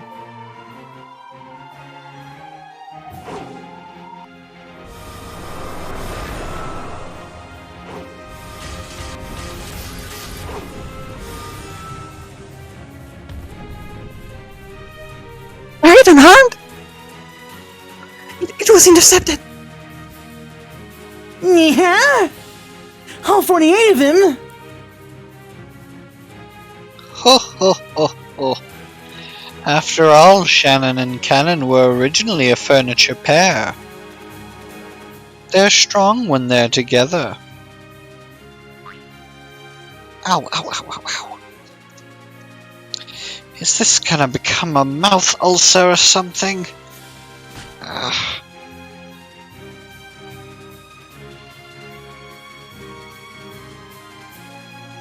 Jelly. Yeah. I was just typing. Calm down. Reload.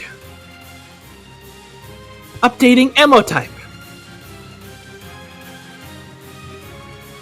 Precision light-speed sniper rounds. Prepare for long-distance precision sniping. Sounds good, yeah. Impossible to intercept super high-speed rounds. Impossible for a mere gatekeeper to defend against, yeah.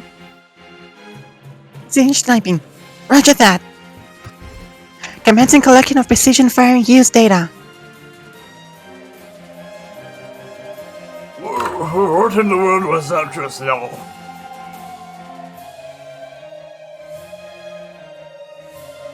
Don't worry, I don't have a clue either. All I know is that we would have died if not for those two. Cancun, thanks.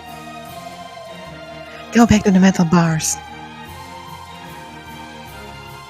The next shot will probably one we can't intercept. How can we defend against such an attack? We don't let them shoot. Shanku, initiate spirit particle combat countermeasures. At those words, Cannon closed his eyes tightly and ground his teeth. With Shan at the center, a pressure and impact that only non-humans could perceive struck.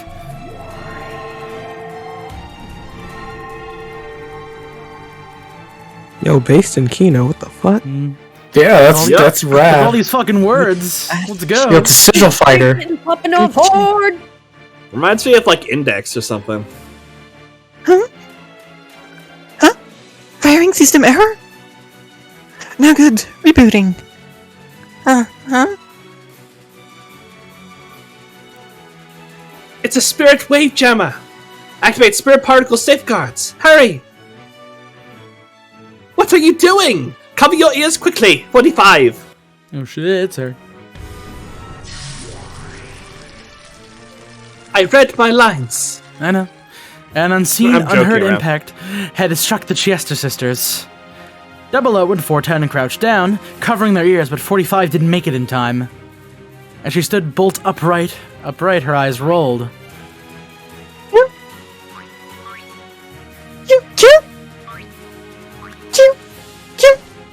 Choo! 45 got damaged, nee. Here I am, he's busted, nee. Noise is also horrible for me, nee.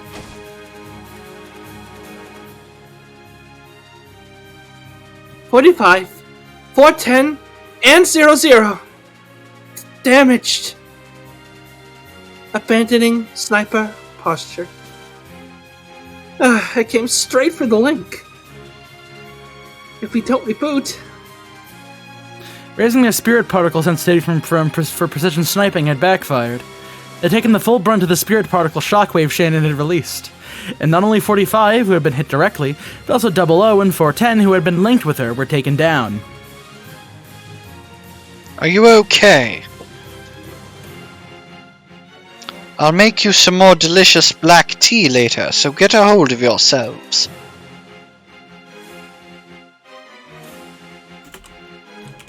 And that was my line while I was reading con notes.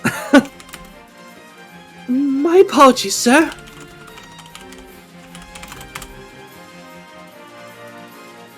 Rebooting. Please wait several hundred seconds. All the Chester sisters had fallen over. Probably get backed up eventually, but it looked like it would be hard for them to return to the battle lines for a while. So, furniture was able to repel weapons, if only for a moment. I see, a plot to entertain that child will be truly filled with unexpected turns. Virgilia tore the air with a large gesture, motioning as though opening a door.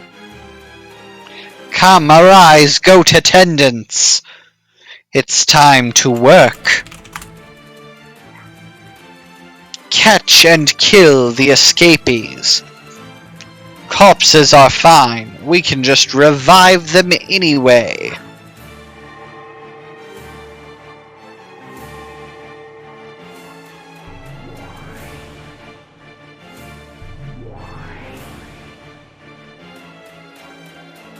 A gold-colored door opened in the air, and countless giant goats with muscular bodies peeked their faces out.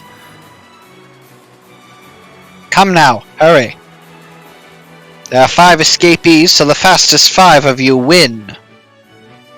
There will be a wonderful prize, so give it your all. Give it your all. Virgilia clapped her hands, urging them on.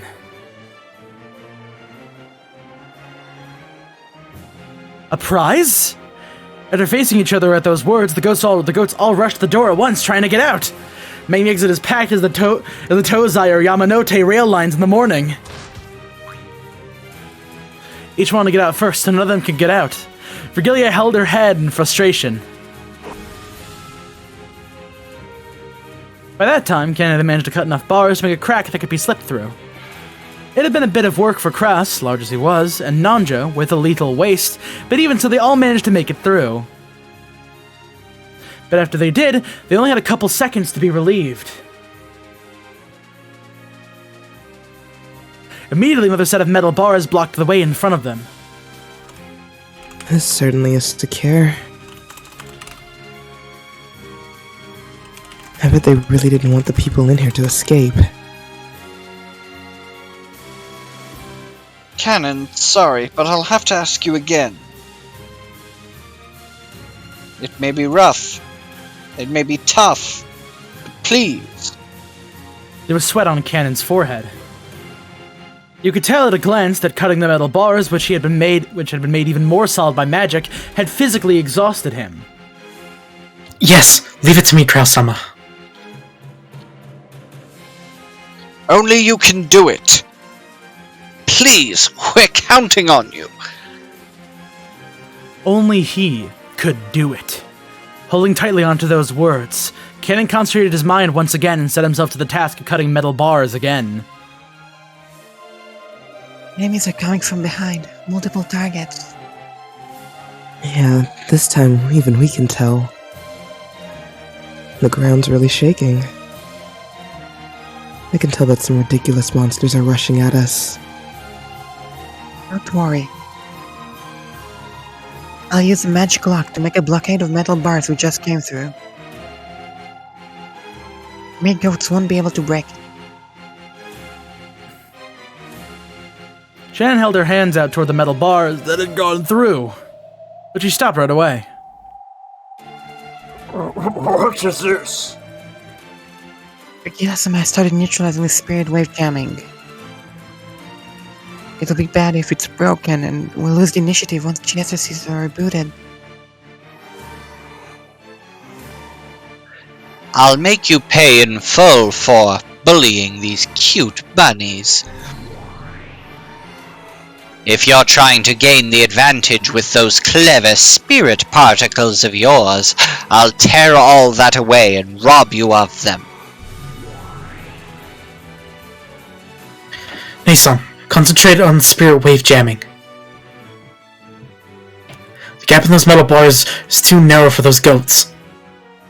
It should hold them back for a while. I don't have a clue what you're saying here, but... I know it's something pretty bad.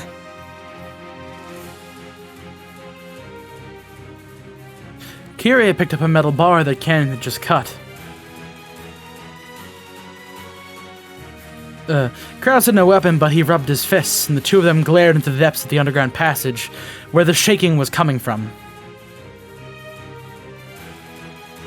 I believe these are the final metal bars blocking the way. How far is it to the mansion from here? Quite a walk. The path is even, but I still seem to remember walking for 30 minutes. If we went all out, it'll be half that time. They couldn't tell for sure, since they didn't have the three-sided mirror. But there was no guarantee that George and Jessica would still be all right against the demon opponents after all this time. If we went twice the speed of walking, it'll be 15 minutes. And twice that speed would make it 8 minutes. And if we sprint all out at double that speed, it won't even take 5. No problem. What an unreasonable calculation. But that's how you calculate in a fire. My sincere apologies, everyone. Please watch my back. Leave it to us. Cannon, you cut the bars as fast as you can. Shannon, you concentrate on jamming this witch called Virgilia, or whatever. Kyrie-san and I will defend against our pursuers. Then the roar of beasts rang out from the darkness, and several fiery, glowing bright red eyes appeared. Goats that were several levels more massive than the guards were rushing with an incredible force. The tremors they created were almost like an earthquake. They brought a frightening intensity and terror, but Kyrie actually laughed with relief. Those massive bodies wouldn't be able to go through the cracks from the bars. The groups of goats crash into the metal bars with a fierce sound like that of a train colliding with a dead end. Clumps of dirt fell here and there from the ceiling, and you could tell that the metal bars had bent as if collapsing. Their charging power probably was on par with the train. If the metal bars hadn't been there, they likely would have been overwhelmed with the 5 of them and crushed them in an instant. When the group of goats pressing up against the metal bars noticed the 5 people right in front of them, they let out a terrible howl, trying to intimidate the 5. Maybe that was out of pain from their game of push and shove. One calm goat among them figured out what should be done about the metal bars, and grabbed 2 of them with its massive arms and began bending them as though opening double doors. Kyrie sharply jabbed her metal pole at the goat's vitals. The goat let out a roar of anguish. Probably hurt a lot, but that was all. It was enough to bring it down. Son. Holding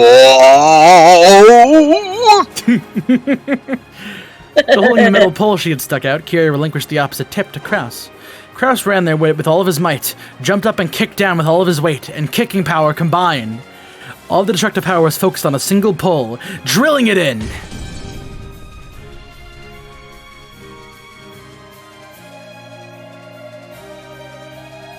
Are you okay? Please don't rub the affected area. I'll prescribe some medication later, okay? Take care. Yeah, he was talking to the demon. I was right. As the goat who'd taken a pile bunker to its vitals writhed with teary eyes, it nodded its head. Looks like our link isn't that bad either. We won't lose to Shannon Cannon. Naturally, for a loving family like us. We can do it if we take them together. Next, that one on the right. Understood. You really are a good wife. That Rudolph must have grumbled a little too much. Oh, tell me about it later. Rudolph-san, suddenly turning pale in heaven won't do you any good, okay?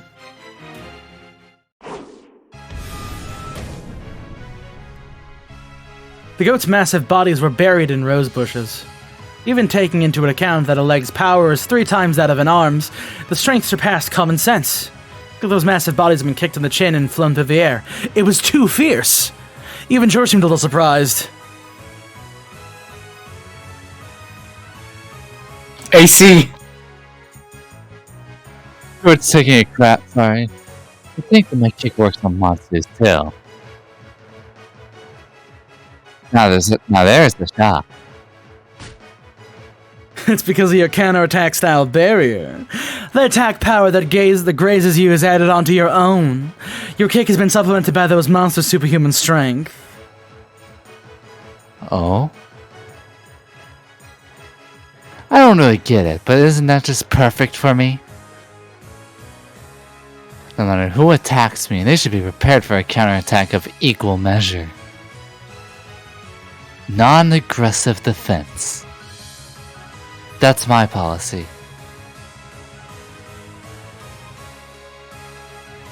That's why Gap couldn't easily touch him. The counterattack style barrier had no defensive power. However, because of its countering ability, it can be useful in defense by making the opponent hesitate to attack. The goats had been foolish and so had attacked without worrying. But this second effect had worked in full against the Gap. These guys really are dull. When your power's even, it's always an advantage to have a smaller build.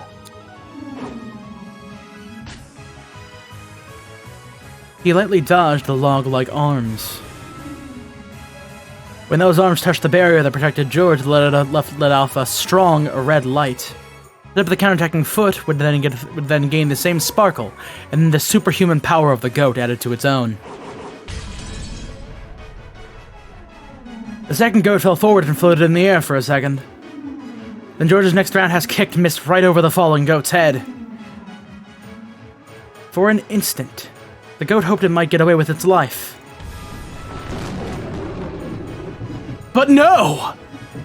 A hail dropped into the back of its head and was forced to kiss the ground. Going from a high roundhouse kick to a Nerichagi? Nerichagi is pretty basic, right? Works pretty well every now and then. This guy's a problem. Seriously, a problem! What do you mean, demons? What do you mean, witches? The rulers of our kingdom are the Ashiramiya family. I'll make you physically aware of that. You! The only way to finish off George now was that his body was wrapped up in a counterattack style barrier, was to deny him a chance to counterattack. Nothing to do but suck him into the abyss next, then kick and drop him, kick and drop him, kick and drop him, until she kicked him to death. But George had already completely seen into this faint warning sign that told of the appearance of Gap's pitfalls. If he could jump over the next pitfall, then this time he would probably pulverize Gap's head with his whirlwind-like kick, without holding back in the slightest, just as it has been done to his parents. She was able to envision that scene vividly. Gap hated Kinza more than ever for calling her out to this ridiculous island. Even though Runaway held out a shield, he had finally started using his hands. Without a more powerful shield, he wouldn't be able to block Jessica's fists anymore. The enchantment on Jessica's fist grew the more she fight. This permanent upgrade had already grown several times, and those fists had already been given an impact upgrade, a piercing upgrade, and a speed upgrade, making them fists worthy to fight on par with the demon.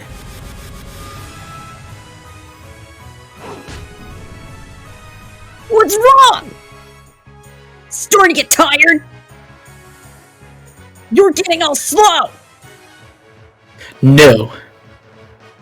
Your movements and thoughts and kinetic vision have been rapidly enchanted.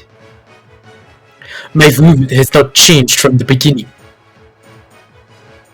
Your movements are beginning to catch up with me. And you still won't fight back? This is my style. However, I cannot allow it to continue at this rate.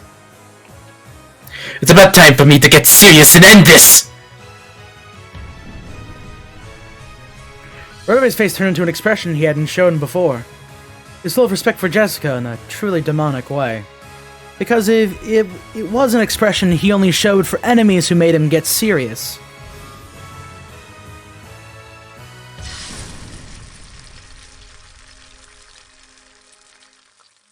Whoa! What the? The gesture of his whole body, that you couldn't call elegant, Runaway held out a shield with all of his strength. A shield the size and thickness of a wall. It was more tenacious than a simple shield. It literally was a wall. On top of that, with all of Runaway's magical power, it pushed Jessica's back bit by bit. It pushed Jessica back. Do you plan on pushing her back against the wall and crushing her to death?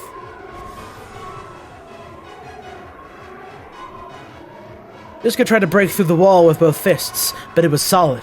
Without any exaggeration, it was solid. Is this what you call serious? Ha! No problem. I'll break right through it! I will not let you this time. This well is somewhat different. Here, allow me to enchant it as well.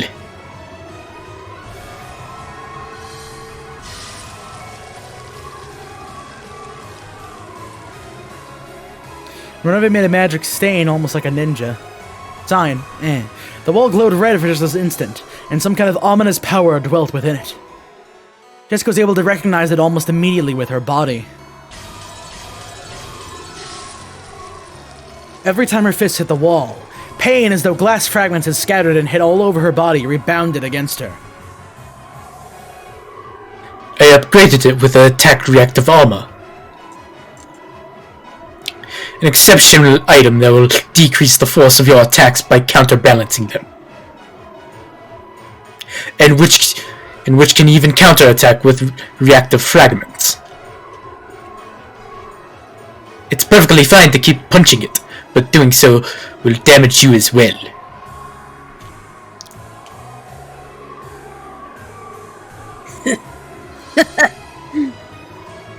In short, it's an endurance test between me and your walls. No problem!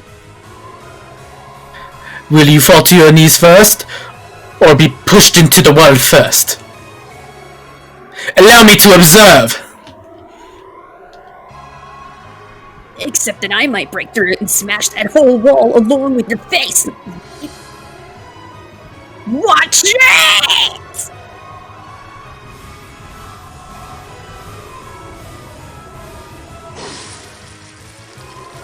Without hesitation, Jessica punched using both fists.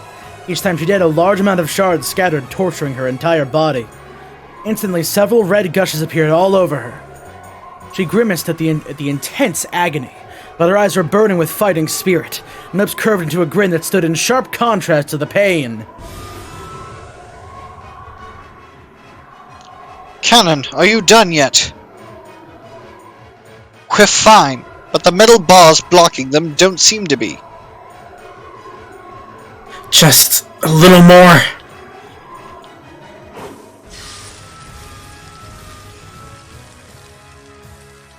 There's no stopping these guys. These metal bars might break just from them shoving each other. The group of goats made the metal bars creak. Several arms grabbed the bars, twisting them with superhuman strength. However, some bars were being pulled in opposite directions by different hands.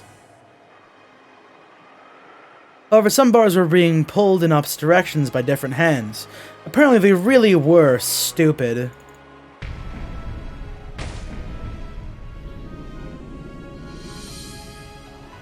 The way those countless hands grabbed the metal bars sometimes happened to match up by chance. Several hands grasping two metal bars neatly put their power together and pulled the bars to the left and right. The incredible sound of metal bending could be heard, and that crack was getting larger bit by bit. They attacked the arms of those goats one by one, but they weren't getting anywhere.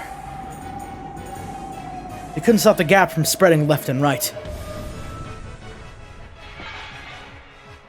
At that time, there was a loud metal sound behind them. Cannon had finally finished cutting. Quickly! Kyrie-san, ladies first. You go next, Dr. Nonjo. Cross-sama, please leave this place to me. This is... Cannon's red sword that had cut the metal bars disappeared.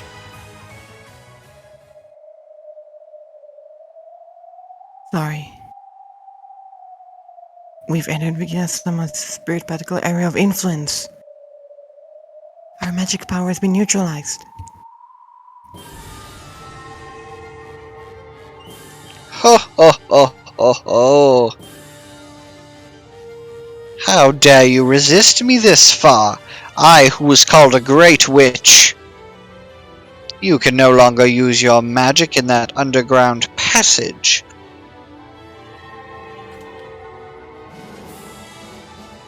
A magic circle column drew a complex magical formula with Virgilia at the center. With such genuine magic being used, Shannon's power couldn't even compete. On the contrary, it's surprising that she even withstood as long as she had. Spirit particle supremacy ensured. Come, Chiesta sisters. It's your turn now, right? Wait, are you still rebooting? Why are kids these days so bad at waking up? Update 78%. Oh, I actually... okay. My apologies. I'm running Windows Vista. We're all different versions. Why is that shortcut and pull down menu all screwed up every time you change versions, Mia? Did not shut down successfully last time? Administrator privileges? Man, you really nailed this, Shelly. What's going on? I don't know! You. Fix me, Billy. Where?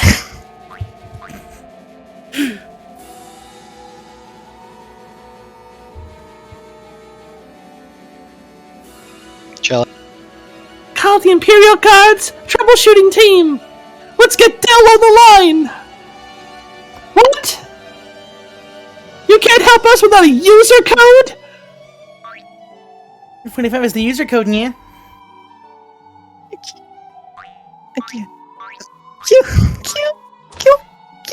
Q. All I can hear is 9999. Have her write it on some paper. She can't reinstall her IME, so she can't write characters, yeah?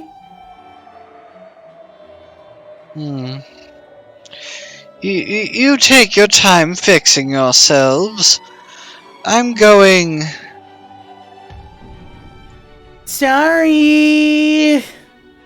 This is all of them. This is all of them. Or actually, rather, it's just me and Double O. Yeah. Oh, cute! Alright, fine. I guess he's not gonna do it. Okay. The narrow underground passage was packed with goats. Should look like a commuter train in the morning. Virgilia was again shocked by this congestion. What are you doing? Huh? You want to go first because you want the prize? You're getting in each other's way because you don't want the other goats to steal the prize from you. You stupid goats!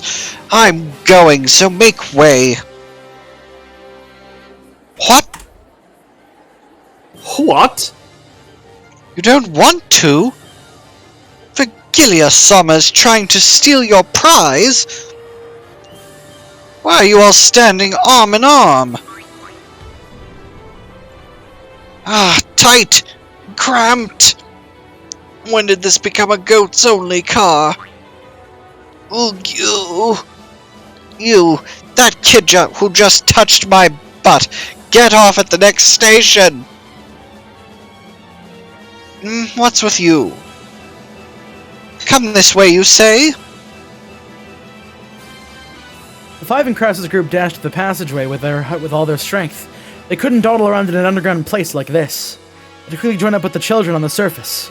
If they couldn't meet up there would no longer be any more sorrow. At that time, a terrible rumble started chasing them. Had their pursuers finally made it through the metal bars? But they couldn't see anyone when they turned around. However, that ramble in the dirt that fell here and there from the ceiling grew closer and closer, finally catching up with them and even going past them. It was almost like being chased by ghosts. For a second, they thought they'd gotten away, until the ceiling in front of them fell in, and a single goat stood in their path. Virgilia was sitting on his shoulder. This wise child knew a shortcut. What a good kid. You get first prize. Later you can have some handmade mackerel curry. Maybe it really was happy about that dubious prize. The massive goat showed its joy by putting its hands together and writhing. Virgilia leapt down, laughing that this time it was finally checkmate. Damn, it's no use. Our magic has been completely killed. Yet, even without magic, we still have these bodies. Don't be so ridiculous. There's no way you can fight a monster like that without that strange power. Stay back, children. I'll do something about this, so escape past the sides of that monster while I distract them. I won't let you.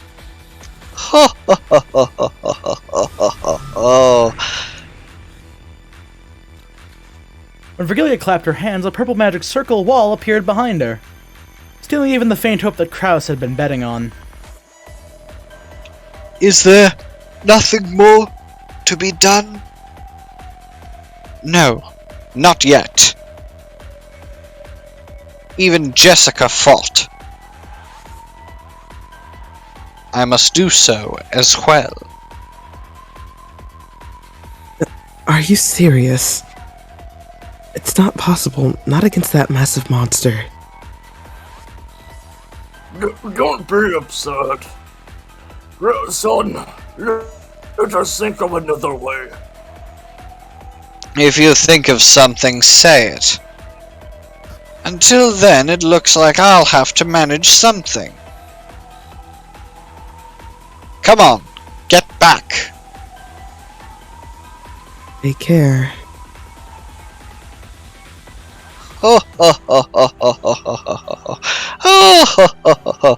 My, Kraus. You intend to fight this child alone?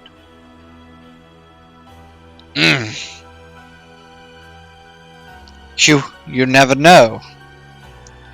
In a fight, it's always possible to get in a lucky shot.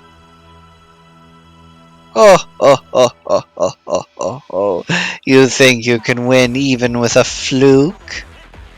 Allow me to explain so that even one who's so blissfully unaware of his place can understand. What?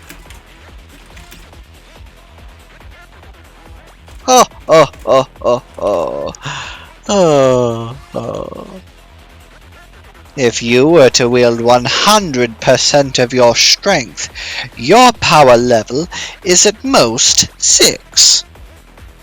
In comparison, this child has a power level of 1000. In short, even if there were 100 of you, you definitely couldn't win. Well, it's true that there are uncertain elements in a fight. Let us admit that your power level has a slight scaling factor to it. But even so, your chances of defeating this child are at perhaps 0.00001%. Do you understand? You don't even have a 1 in 10,000 chance of victory. Virgilia and the goat guffawed together. Damn it!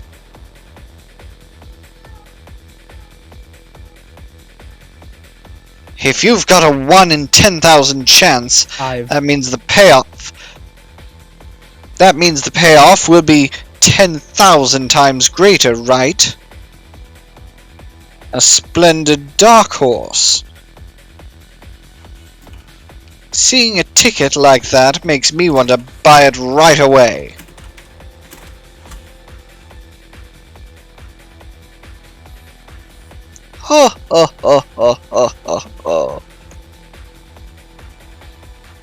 But the coin to buy it is your life, and you've only one of those, yes?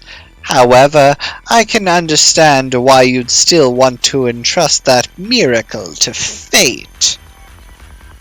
Therefore, I shall praise your courage for standing against us without fear, and give you a bit of a handicap. This child will put in a fight with only his left arm.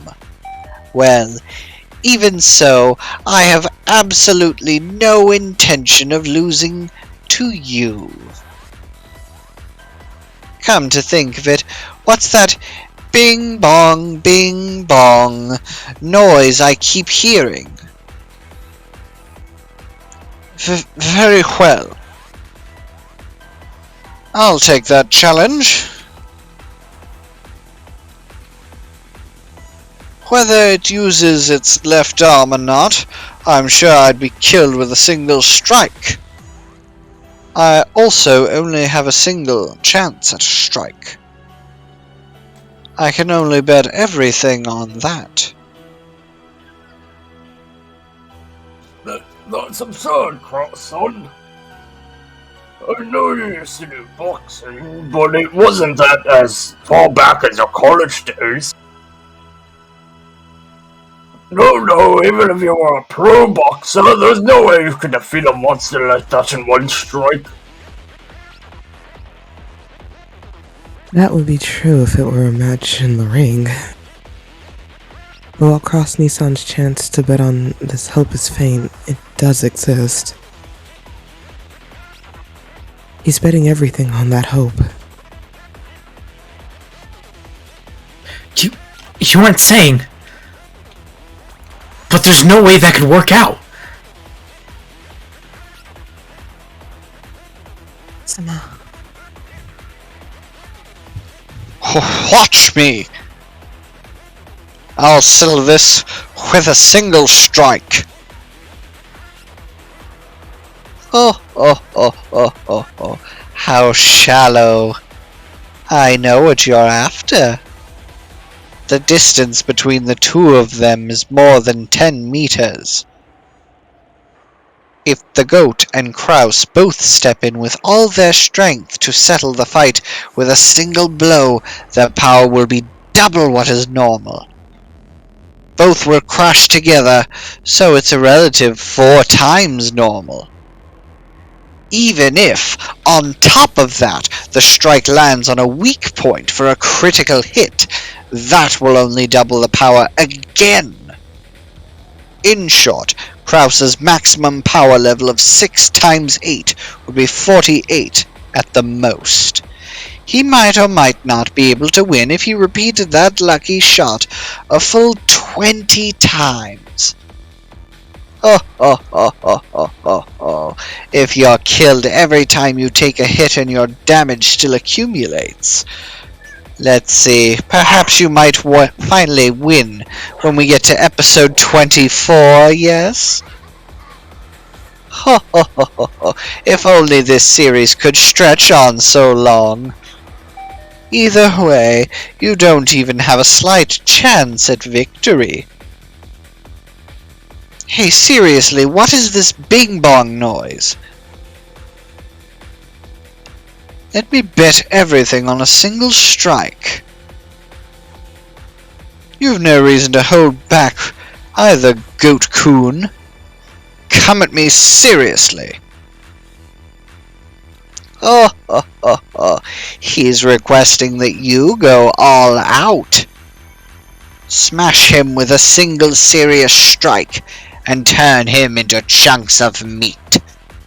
As the goat got excited and beat its chest over and over, took a position as though preparing for a sprint.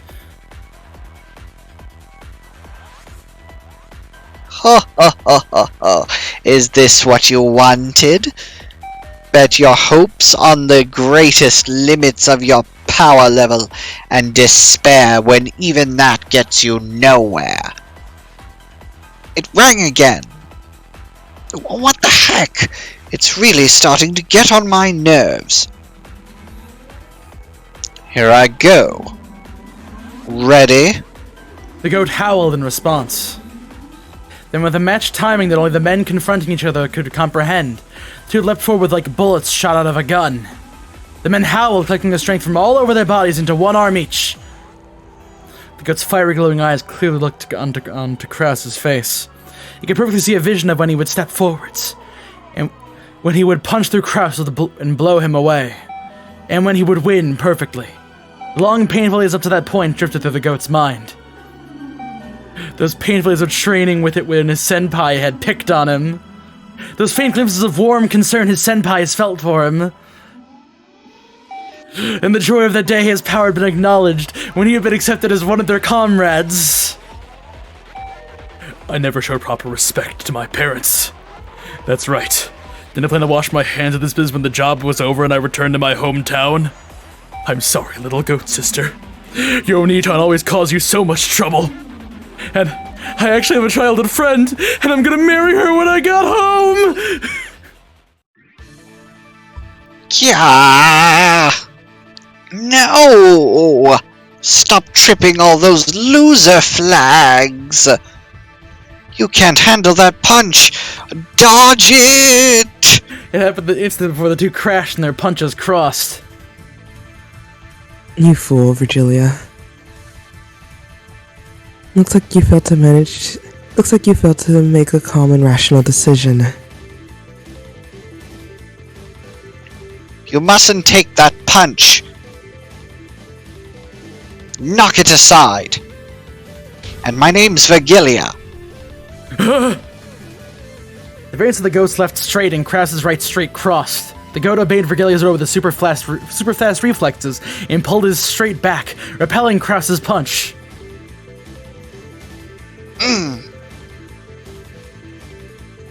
That's right. Virgilia's decision probably had been wise. After the number of loser flags amplified the power level of one's opponent. That was close. If you had taken that punch after tripping so many loser flags, imagine just how great a force it would have been amplified to. Come on, from there, smash the completely open right side of his face with a straight. What? That promise about fighting with only your left arm? Aren't promises made to be broken? Yeah, tripped another one. I'm disappointed, Virgilia. You really have lost your composure. What's that?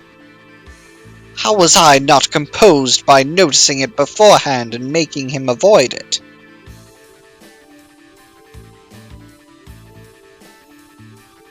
Ready. Why is that, Curious-sama? Did it crash like that when you went Krause's?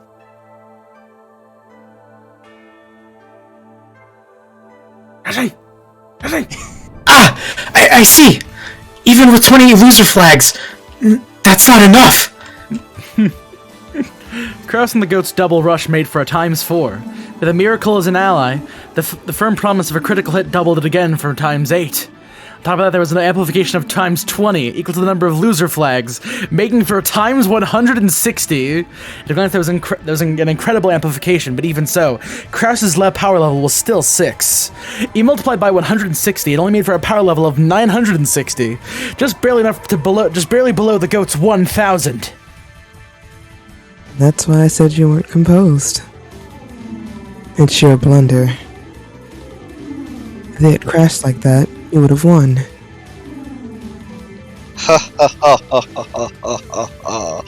Even if that were so, it all comes to the same thing. If this right straight smashes Krause's head. Die, O Shiramiya Krause! Take this, the strongest strike of the boxing world! After repelling Krause's right straight, the goat's right straight attacked the right side of Krause's face, which had been left open. Before it crossed Krause's left straight.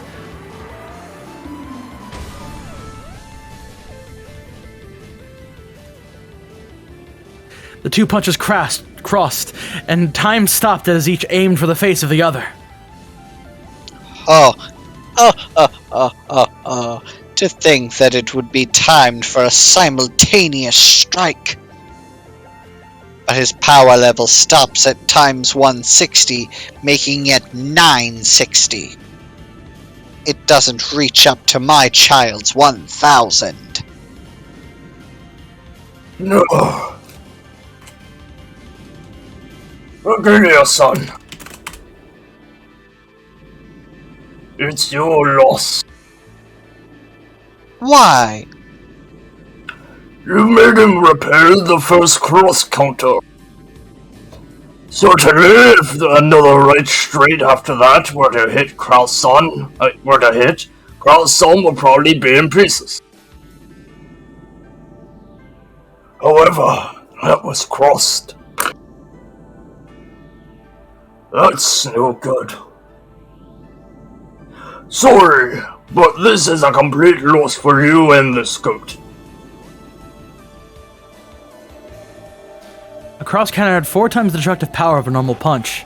This is common knowledge in the boxing world. And if it's blocked and the right straight hits, then it's a double cross counter with 8 times the destructive power. This is also common knowledge in the boxing world. And if that is crossed, then by the principle of leverage, the triple cross would multiply the destructive power by 12. This is also painfully common knowledge in the boxing world. Cross sounds power level is 6. The rushing from both sides is 4 times 4. The critical hit is times 8. And times 160 for tripping to Medusa flight. And times 12 again for the triple cross counter. Times 1920. His power level is... Oh, actually, no, I guess it's probably... Sorry. Fuck, His go. power level is 11,520. Krause's punch now had the power to easily win the first Tenkaichi Budokai.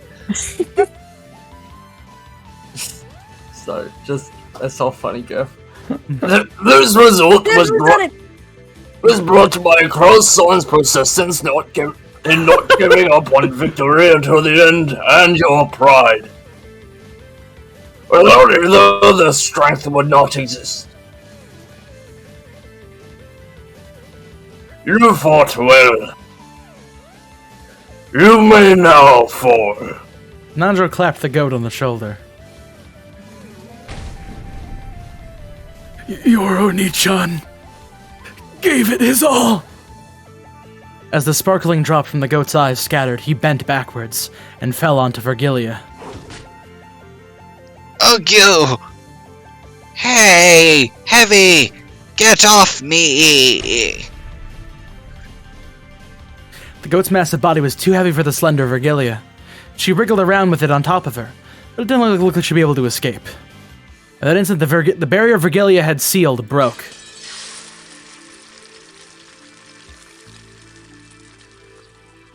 Don't take it personally. It was the principle of leverage that led to your defeat. I wonder how the principle of leverage applied to that counter. It's an eternal mystery.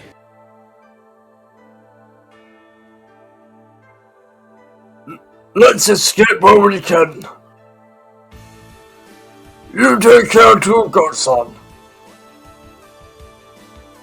Well then, excuse us, Virgilia-sama.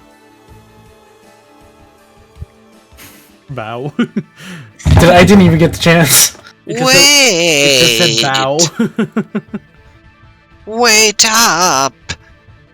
Get this off me! Gap, gap, gap, gap, gap! After that, there was nothing to block their way. They ran intently through the underground passage.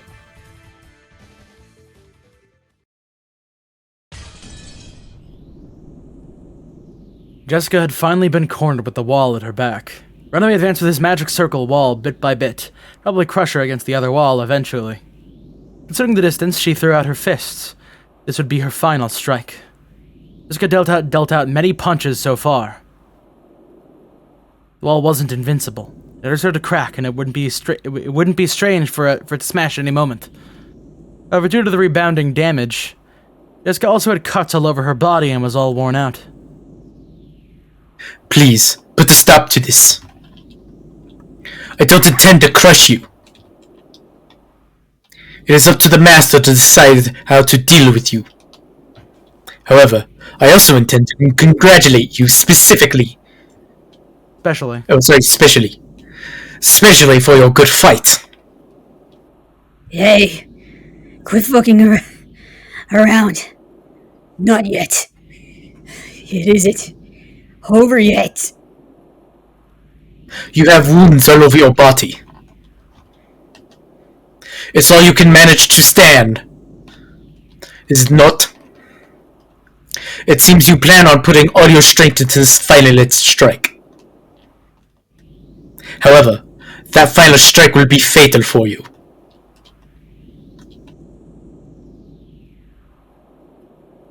The damage inflicted by Ronave's magic circle wall was proportional to the strength of the attack.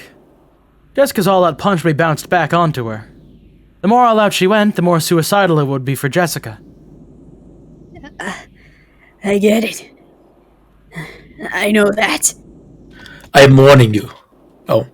Sorry, wasn't sure if it's... Stop this now. This is for your own good.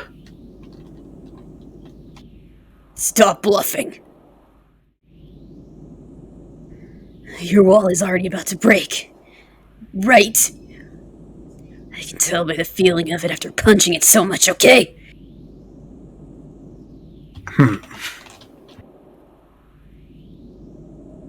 That was a fact. Ronave's wall was already on the verge of breaking.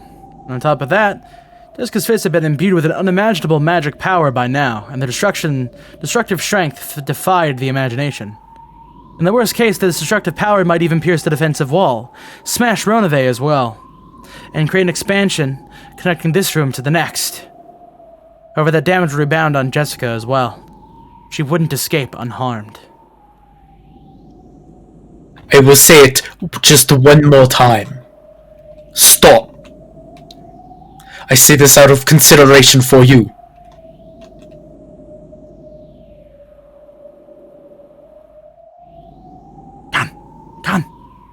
Con? Notes, maybe? Sorry.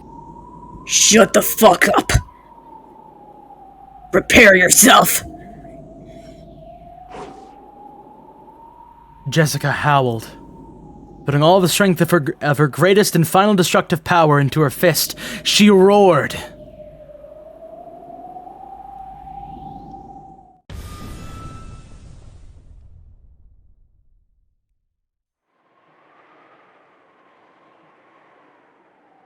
The three goats had been beaten down long ago. Without straining to breathe in the slightest, George cautiously closed the distance between him and Gap. He was after her. He's planning on bringing her down with a single strike. Gap was also aiming for a single strike. With that chance slide, she would be killed this time. Alright, you're going to use your pitfalls? The intending opening during the time it took to open the hole would prove fatal with George as an opponent right now. Gap cautiously calculated the distance and timing. Even as she did, George closed the gap between them. If you won't come, I will. Go ahead. There's no point in cheap tricks anymore. I'll settle it. With this kick of mine! For an instant, she thought George's body blurred, and only his jacket was floating in air. The moment she thought, darkness covered Gap. George with his heel swung up high was hanging from the sky like a massive dragon. It worked. This is my victory! Assure me, George! What? Gap opened a vast pitfall with her in the center, swallowing up George along with herself. She was swallowed up by the pitfall and spat out from the ceiling of the arbor. But that was what Gap had been after, so she alone landed lightly. However, there's another pitfall in George's landing spot.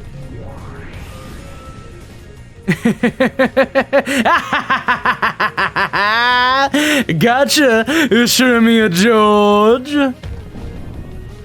It was fun. So die.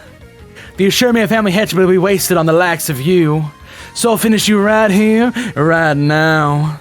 It once again fell from the ceiling of the arbor. It had probably been dumped onto the same distance as falling on the roof of a 2-story building. And this guy, he couldn't control his posture in any way. It was possible to resist, or defend, or avoid. This Gap spun like a whirlwind. She concentrated all of her energy on the sharp tip of her stiletto heel. This was the final strike to perform her requiem. The final strike of the queen bee that would bore into the heavens, knocking him down into the true abyss. Welcome to the abyss. This is the end of the line for you! She closed down on her prey and stuck her foot up into the sky. And at that time, she saw George's face. Even though he was in midair, he was calmly adjusting his glasses with the middle finger of his right hand. And his posture was still preserved as that of an axe kick. The faintest deviation, he aimed for Gap's forehead. I had already hypothesized that this move would come up.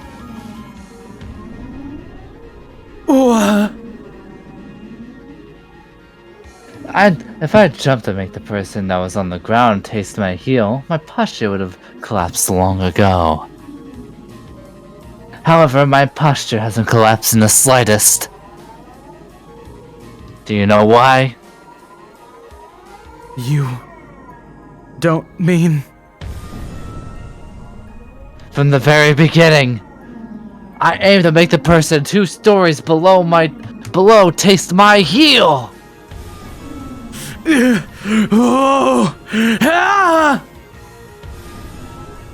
It's your loss, miss. Bing bong! Oh, come on!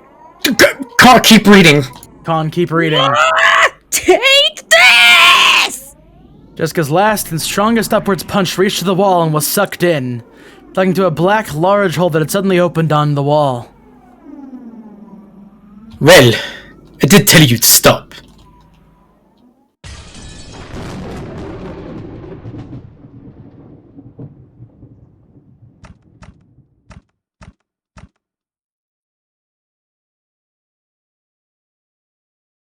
This is... Actually, I wasn't even close to being in a pinch. Sorry. Jessica's fist had gone in for George's stomach, and George's axe kick had lined up on Jessica's head. The shocking destructive power imbued in Jessica's fist crushed George's organs and scattered his abdomen. The same destructive power of George's axe kick smashed half of Jessica's head and scattered its contents in the same manner. Didn't I tell you about a witch's acting prowess? Hey, Beato, what did you think? Were you watching? Oh!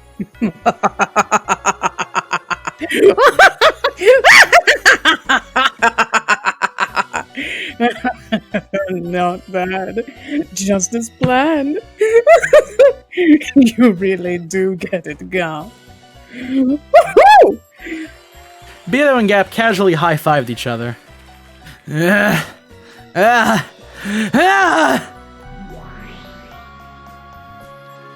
Thanks, Ronave.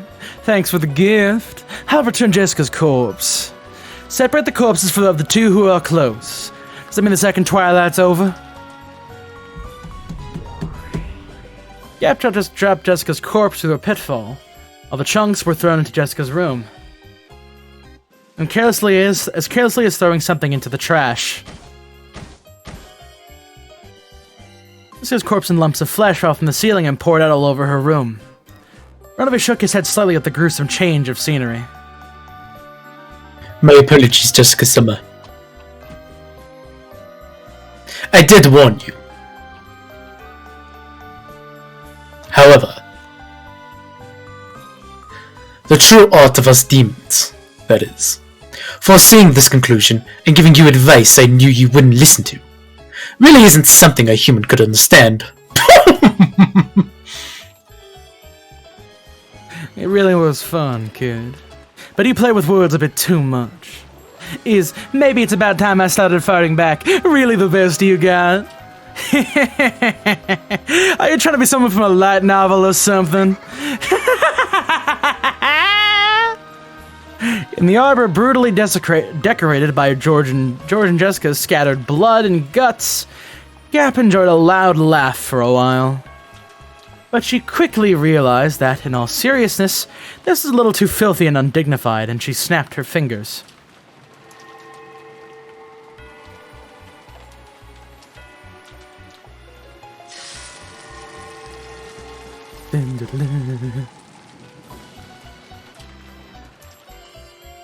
As she did, a cloud of gold butterflies rose up around her, stuck to each of those bits and bloodstains and dropped them. And George's corpse returned bit by bit, and the brutal corpse with its guts torn out was repaired into a clean corpse like he was sleeping. Was it some sort of act of sportsmanship towards a dead rival? The heavens were split, because Gap had lifted her leg high, pointing at the sky. See you, lover boy. This is game over. For real. Without a trace of mercy, the foot stepped down and was buried into George's forehead. The letter here that was as sharp as a weapon and pierced to George's forehead. With a bloop, it was pulled out. Like a mark proving that Gap certainly had finished him by her own hand.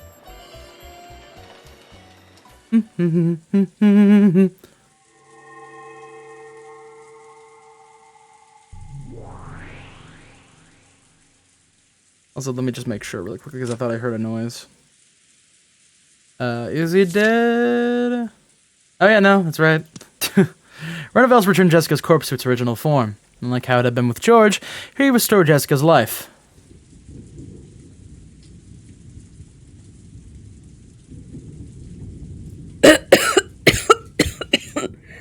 What in the world is this? A dream? No, that is wrong. You certainly did pass away, Jessica-sama. You should be well aware of the memory of your final moments. Jessica's mind was burning. For some reason, she remembered being thrown somewhere and having George's heel smash her head. Am I alive? No, you are dead. With my magic, there will only be postponed for a scant 3 minutes. After 3 minutes, the magic will end, and you will return to the being of a tragic corpse with half of its head crushed. What you say?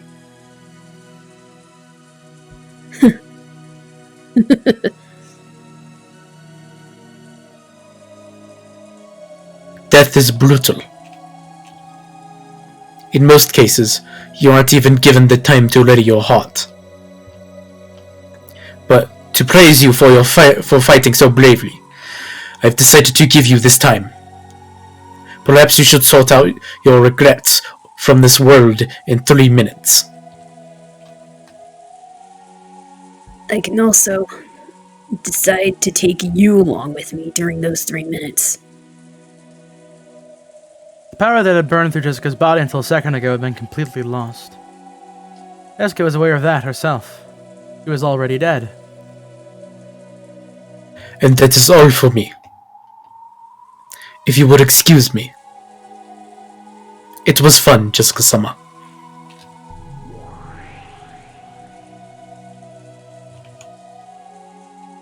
Renevate turned his form into a cloud of gold butterflies and disappeared. All that remained was the sound of the wind and rain, and the figure of Jessica as she crouched down, leaning against the wall. Jessica could tell. She probably really would revert into the corpse that she had been after 3 minutes. Was there anything that she could do in those 3 minutes? She stood up and with a shaky gait, took the phone that was on the desk.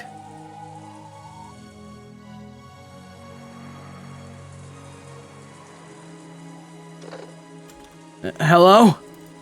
Is that Jessica? Jessica! What is it? Are you okay?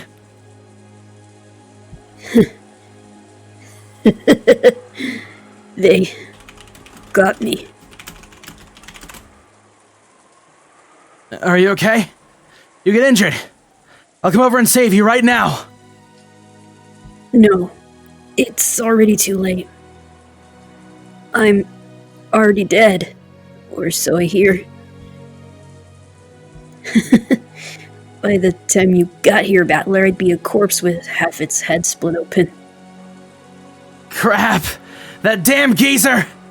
Right there! I'm coming right now! Listen to me, Battler. Listen closely. Okay. Now I totally see why Goda-san and Kumasawa-san were evasive about the time the 6 in the dining hall got killed. Those guys aren't human. What?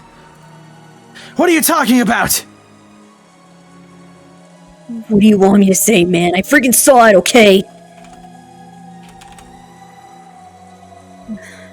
Those guys, they warp. They set up barriers. All of that crap, you know? It's like some manga, some anime. Seriously, we can't deal with that. Ah! Oh, that's you, fuck. From the very beginning, fighting was useless. They really aren't opponents that you'll be able to fight with that hat stand spear you're so proud of. A line of blood dripped down from Jessica's forehead. George Nissan's done for too. That was an instant death. The next test is yours, Battler. I wonder if your test will go the same way as ours. Be careful. And don't misunderstand. You mean about the test? No. Don't misunderstand. And assume that your enemy's human. The enemy isn't human. They're demons that can freely wield a terrifying magic. No matter what, don't get the wrong idea about that.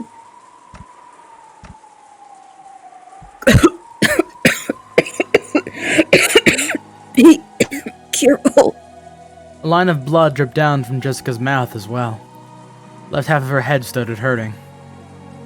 Jessica realized that she was about to return to the corpse she had been.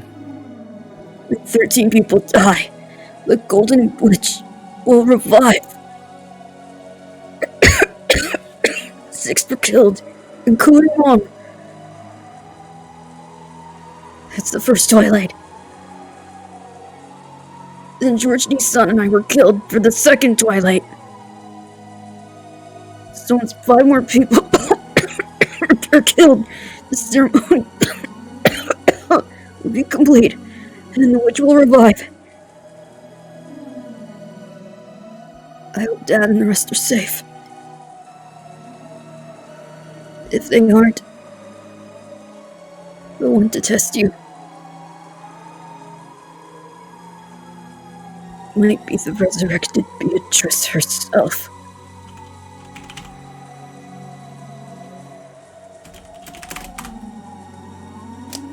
Val already didn't understand what Jessica was saying. From her tone, he realized that she knew she was about to die. Even though he didn't understand the situation, he urged her to give it her all.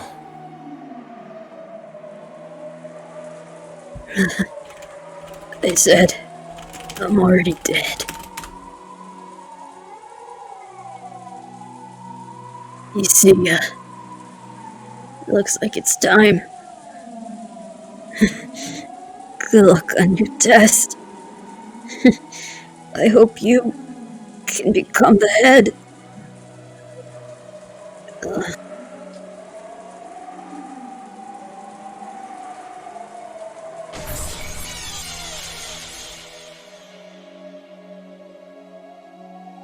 Jessica? Jessica? Hey! Answer me! Jessica! Battler's sorrowful voice could be heard from the dangling receiver. She leaned against the wall in the corner, crouched down. Jessica's head had been half smashed.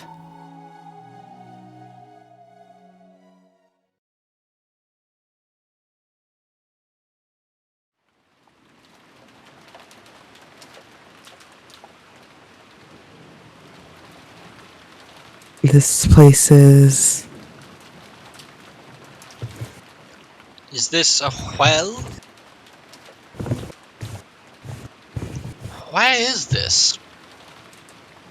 Kyrie stuck her face out of the well, and then Kraus showed himself too.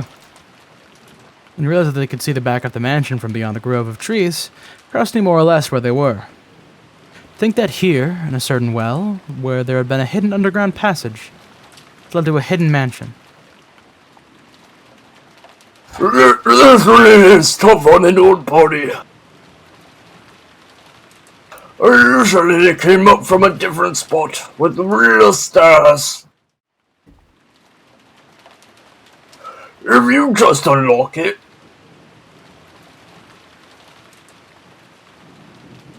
I will ask you to tell me all about the layout of this place in detail later, Dr. Nonjo.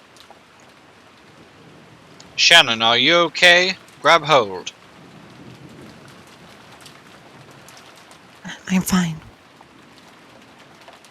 Kankan, quickly.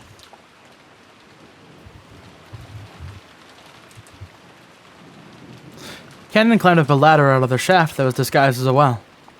Probably quite deep. When he looked down for the first time, he realized how far he'd come up. Firing!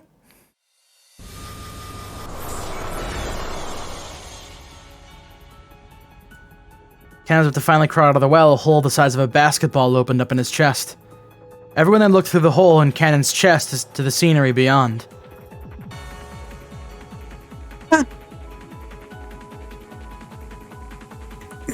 Son. Cannon slumped backwards, and we swallowed up into the depths of the well. Everyone ran! The Chester sisters! They're locked on! We can't avoid them! Run! Let at least one of us remain alive!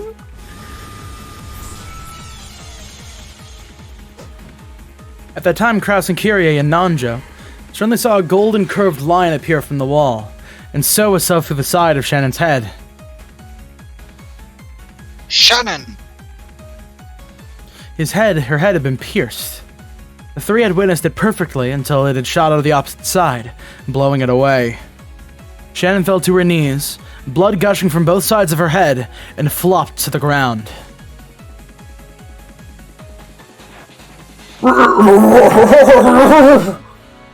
They're after us.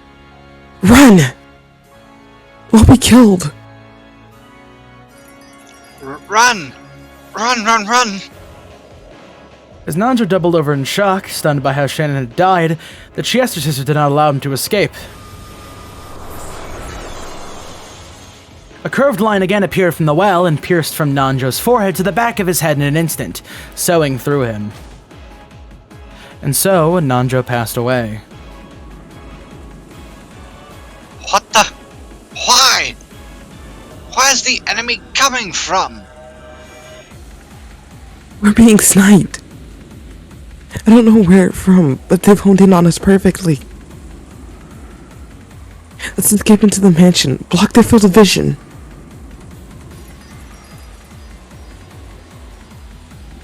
The two dashed towards the back door of the mansion. Then, right as Kraus was about to shut the door behind him, a golden curved line appeared for the fourth time, piercing Kraus in the back of his head to his forehead and smashing that forehead. Oh.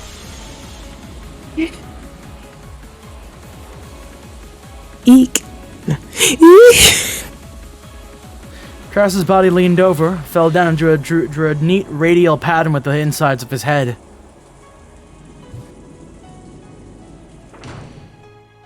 Kyrie ran wildly through the hallway, flew into some room, and locked the door. But even so, she wasn't even remotely convinced that this had saved her life.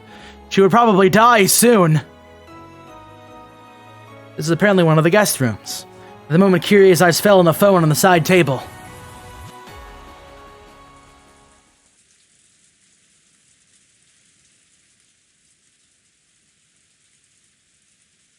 After hanging up the call from Jessica, Badler had been about to dash out. In that instant, the phone rang again. Hello? Huh? Kyrie-san! Yes, Battler-kun. I got lucky. I managed to escape the dungeon somehow. I really did have luck on my side. Where are you? Is everyone okay? Over looks like Jessica and George and Akir. Listen. I probably won't be alive for long.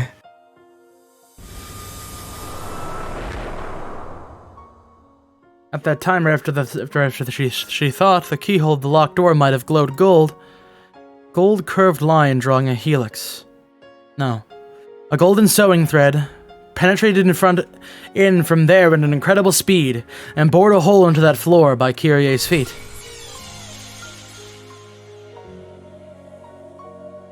That's unusual. The enemy who sniped from the other four, one after another with extraordinary skill, apparently really does have trouble shooting me between the eyes with a single shot while I'm holed up in this room. But the next strike will probably hit. At that point, Kyrie finally remembered her that the first massive killing in the dining hall. That's right. This is what killed Rudolph and the rest. All 6 of them. Listen, Battler-kun. I'm going to tell you everything exactly as I saw it. I'm sure you'll think there's something wrong with my head. Yes, it's okay for you to think that. Even I still haven't sorted out what it was I saw. Today, after you all returned to the guest house, the family conference began in the dining hall, and I'll tell you everything that happened next. Listen until the end without butting in. The call might be suddenly cut off partway through. If it does, at that time, I'll be dead. Kyrie-san. And Kyrie spoke, about Kinzo appearing in the family conference starting, about the 6 being killed and the 5 of them being confined, about she'd escaped somehow, ran away to where she was now. Everyone had finally been killed.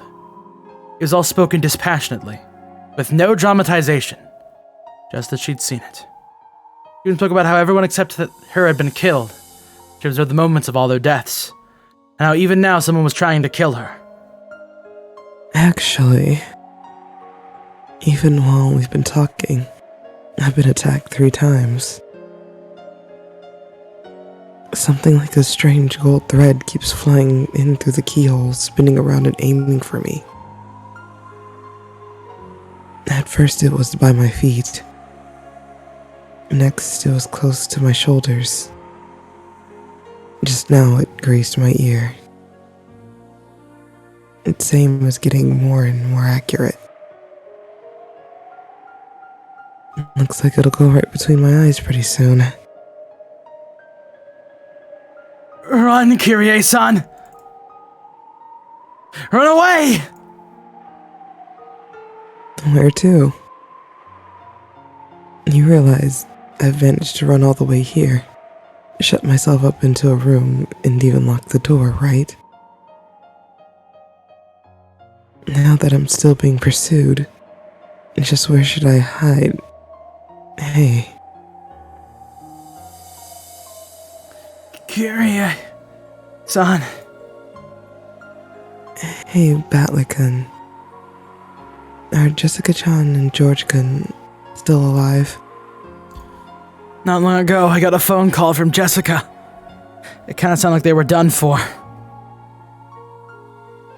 Thought so. Yeah, when we were being killed one after another, I had a kind of premonition. I thought that perhaps the second twilight had been finished in the ceremony of the killing of 13 people, before our twilights had been reached. In short, when I die, That's 13 people. And this way, the ceremony is complete. The Golden Witch, Beatrice, will resurrect. I wonder what in the world will happen then. On this island filled with demons and witches and swarming with goat monsters. I wonder just what will happen. When even the leader of them all, the Golden Witch, appears. By now, I don't have a clue what's going on anymore. Kiei-san's voice had completely given up on her own life. Because Battler understood that, he couldn't stop the tears. There's just one thing I can advise you on. What? If a demon or a witch does appear in front of you, yeah? There's no need whatsoever to doubt whether it's real or not. Understand that it is what it seems to be.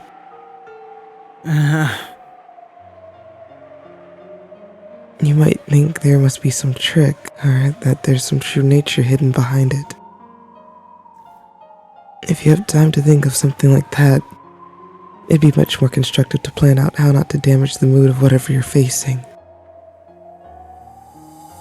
Even mistakenly, you must not say, in that case, try and showing me magic. Because to prove that, they'll probably use an even crueler way than before. To show you. I can't believe it. Even if I hear something like that coming from your mouth, I can't believe it.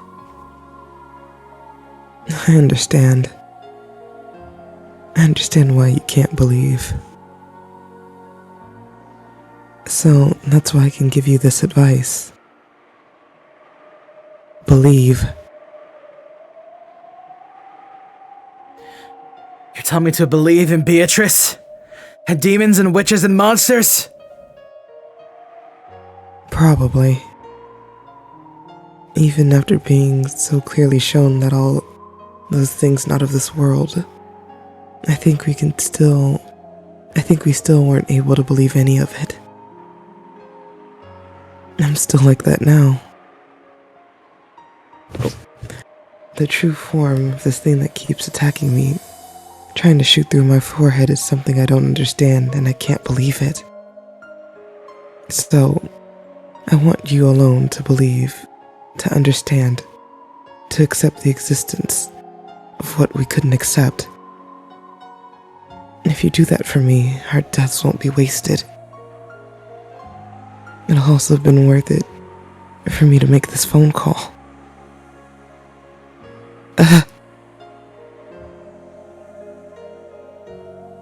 Kyrie-san? I'm still okay. It scratched me, but it missed again. It looks like I probably won't get another chance. Thank you. And goodbye, Battler-kun. I treated you coldly sometimes because you were Asumu-san's son. Forgive me for those days. What do you mean, forgive you? Right now you are a mother to me, Kyrie-san.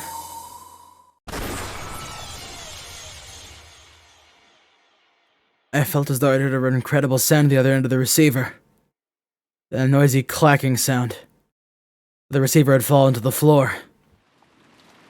Kyrie-san! Kyrie-san! Ah! Kyrie-san never answered the phone. Again.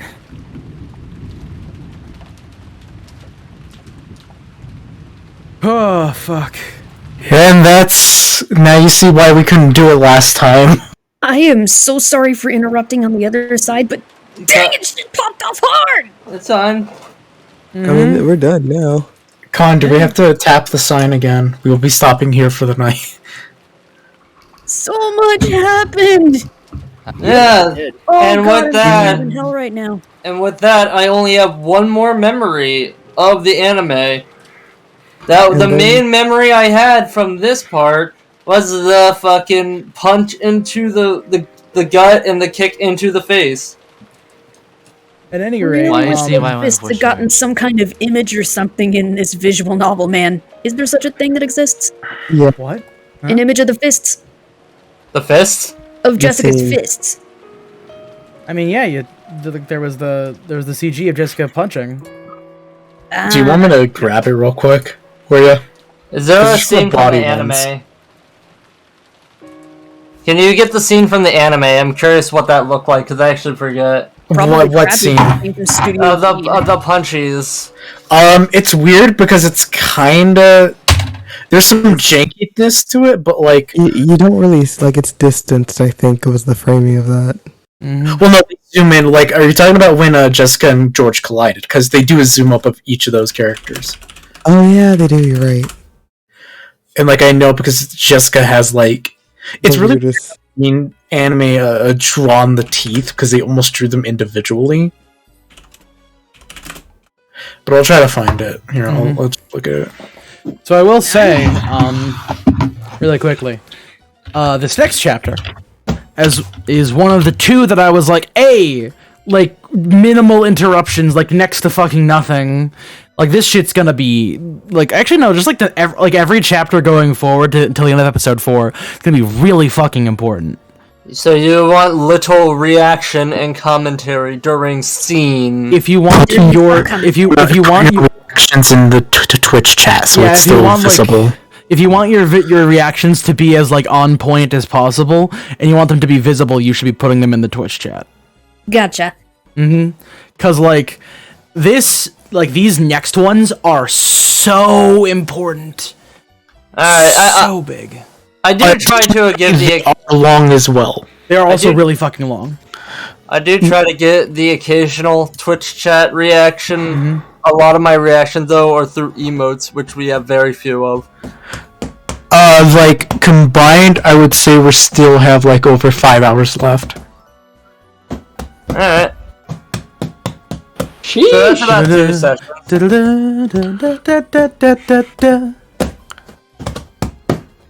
Oh dang, So, they don't actually show it in the manga. Wow. Wait, they don't show the punchies? Oh wait, never mind, I lied. Just kidding. Damn it, B. How could you? But yeah.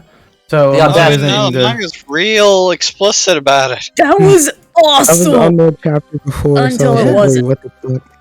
I remember specifically watching the anime, and like, you know, there was the horror, there was the suspense, I was like, ooh, and then the big anime fight happened, I was like, oh yeah, woo, and then the big punch and kick happened into the gun face, I went, oh. I like that anime, so I'm curious what like it'll be like after going through this. Probably like crap because it was made by Studio Dean. Well, there's two fairly large problems. Is that it gets some shit really, really, really wrong that you won't really understand until later, and also the nature of the fact that it didn't fucking adapt to the other half of the series. Yeah, So like it had an original ending. How bad was the original ending? Was it berserk? It was not great. I'll probably watch the anime after this just because I'll be curious. How the fuck should I get this video? I don't want to get the video, but It has a kick-ass intro, I know that. That's all it has. That's all. Oh, and the ending. Yeah. It has a cool anime fight. Yeah. What does Gap look like in the anime? Like Gap. Because I don't, like, literally, I remember, like, none of the demons. let me see if there's a non-spoiler GIF of Gap in the. I found an image of Gap from the anime. It don't hit the same. It's all. Because, like, I didn't remember Runaway, I didn't remember the sisters, the bunny sisters, I didn't... Oh, that's what she looked like. I didn't remember the Goatmen, I didn't remember anyone except for the main cast. And, Angie. Love Gap. Goddamn. Anyways, not a lot to talk about, so I think we might just be good to Go ahead and Yeah, everything cut in it. here was pretty explicit. Oh, wait, I have actually, minor notes. I think I had something. Yeah, go ahead. Go ahead. Also, actually, I'll say something that Roboot said. Roboot noticed how both Jessica and Kyrie are just telling to Battler to accept the BS happening in front of him, which is quite suspicious. Also, I had a thought. Could that note Rudolph receive? Did Rudolph receive a note in episode 1? I don't recall. Because he said he will die. I forget if he actually got a note. No, he talked to Battler and Kyrie and wanted to just talk with them. Right, I suggested he might have gotten a note. And so I would like to build upon that. Did he possibly get a note that was that successor test? And could it be that he chose answer 1 to sacrifice himself? Hence why he thought he might die. That is an option. Interesting theory. At any rate, yeah, it's a lot of the way. I'm guessing that us in the inner circle are gonna have maybe have a little bit of a discussion as well, because it's just a thing that happens. Yeah, Mine might depend, but I'll go in there just to let you know. But at any rate, yeah, wow, I'm actually amazed we managed to get this done in like pretty about the time I was expecting it to. I was a little worried we were gonna hit 1. Yeah, what's up? The power of reducing bits. The power of focus, your mind. B, I wish you were there for Higurashi. We had. Guys, I was gonna say something. Sorry. What are you gonna say, Robert? Hey, Orange, if my prediction's on point, you better give me a fucking gold star. If you remember to ask him for a gold star, I will. If we remember those theories. Wait, I'll be honest. It's really hard to keep track. Robot, I shouldn't even invite by accident. Please ignore that. At any rate, what did he mean by this? I think I clicked on something by accident. But yeah, anyways, Roboot, if it's some miracle, by some magical miracle, you got stuff right. At the end of this, I will change your Discord title to Gold Star. Or give him like a different color. So it's give like him the a gold roll. Star. Give him the gold star roll, and his like name changes to gold. Yeah, Write stuff about what? If he is right Umineko. about theories. Oh, okay. Actually, make that rule apply to everyone else. Eating their meat. Of course. No, that's fun. No, I'm slapping a spoon against my hand. Sure. Anyway. So, Joshy, by textbook definition, you are indeed beating your meat. Anyways, I think it's a good time to head out. Yep. Good night, everyone. Night out. Hey, before everyone goes, hey, Joshy, could you check your DMs? I sent you something a while ago. I'm not sure if you got it. You Why did? did we all have to stay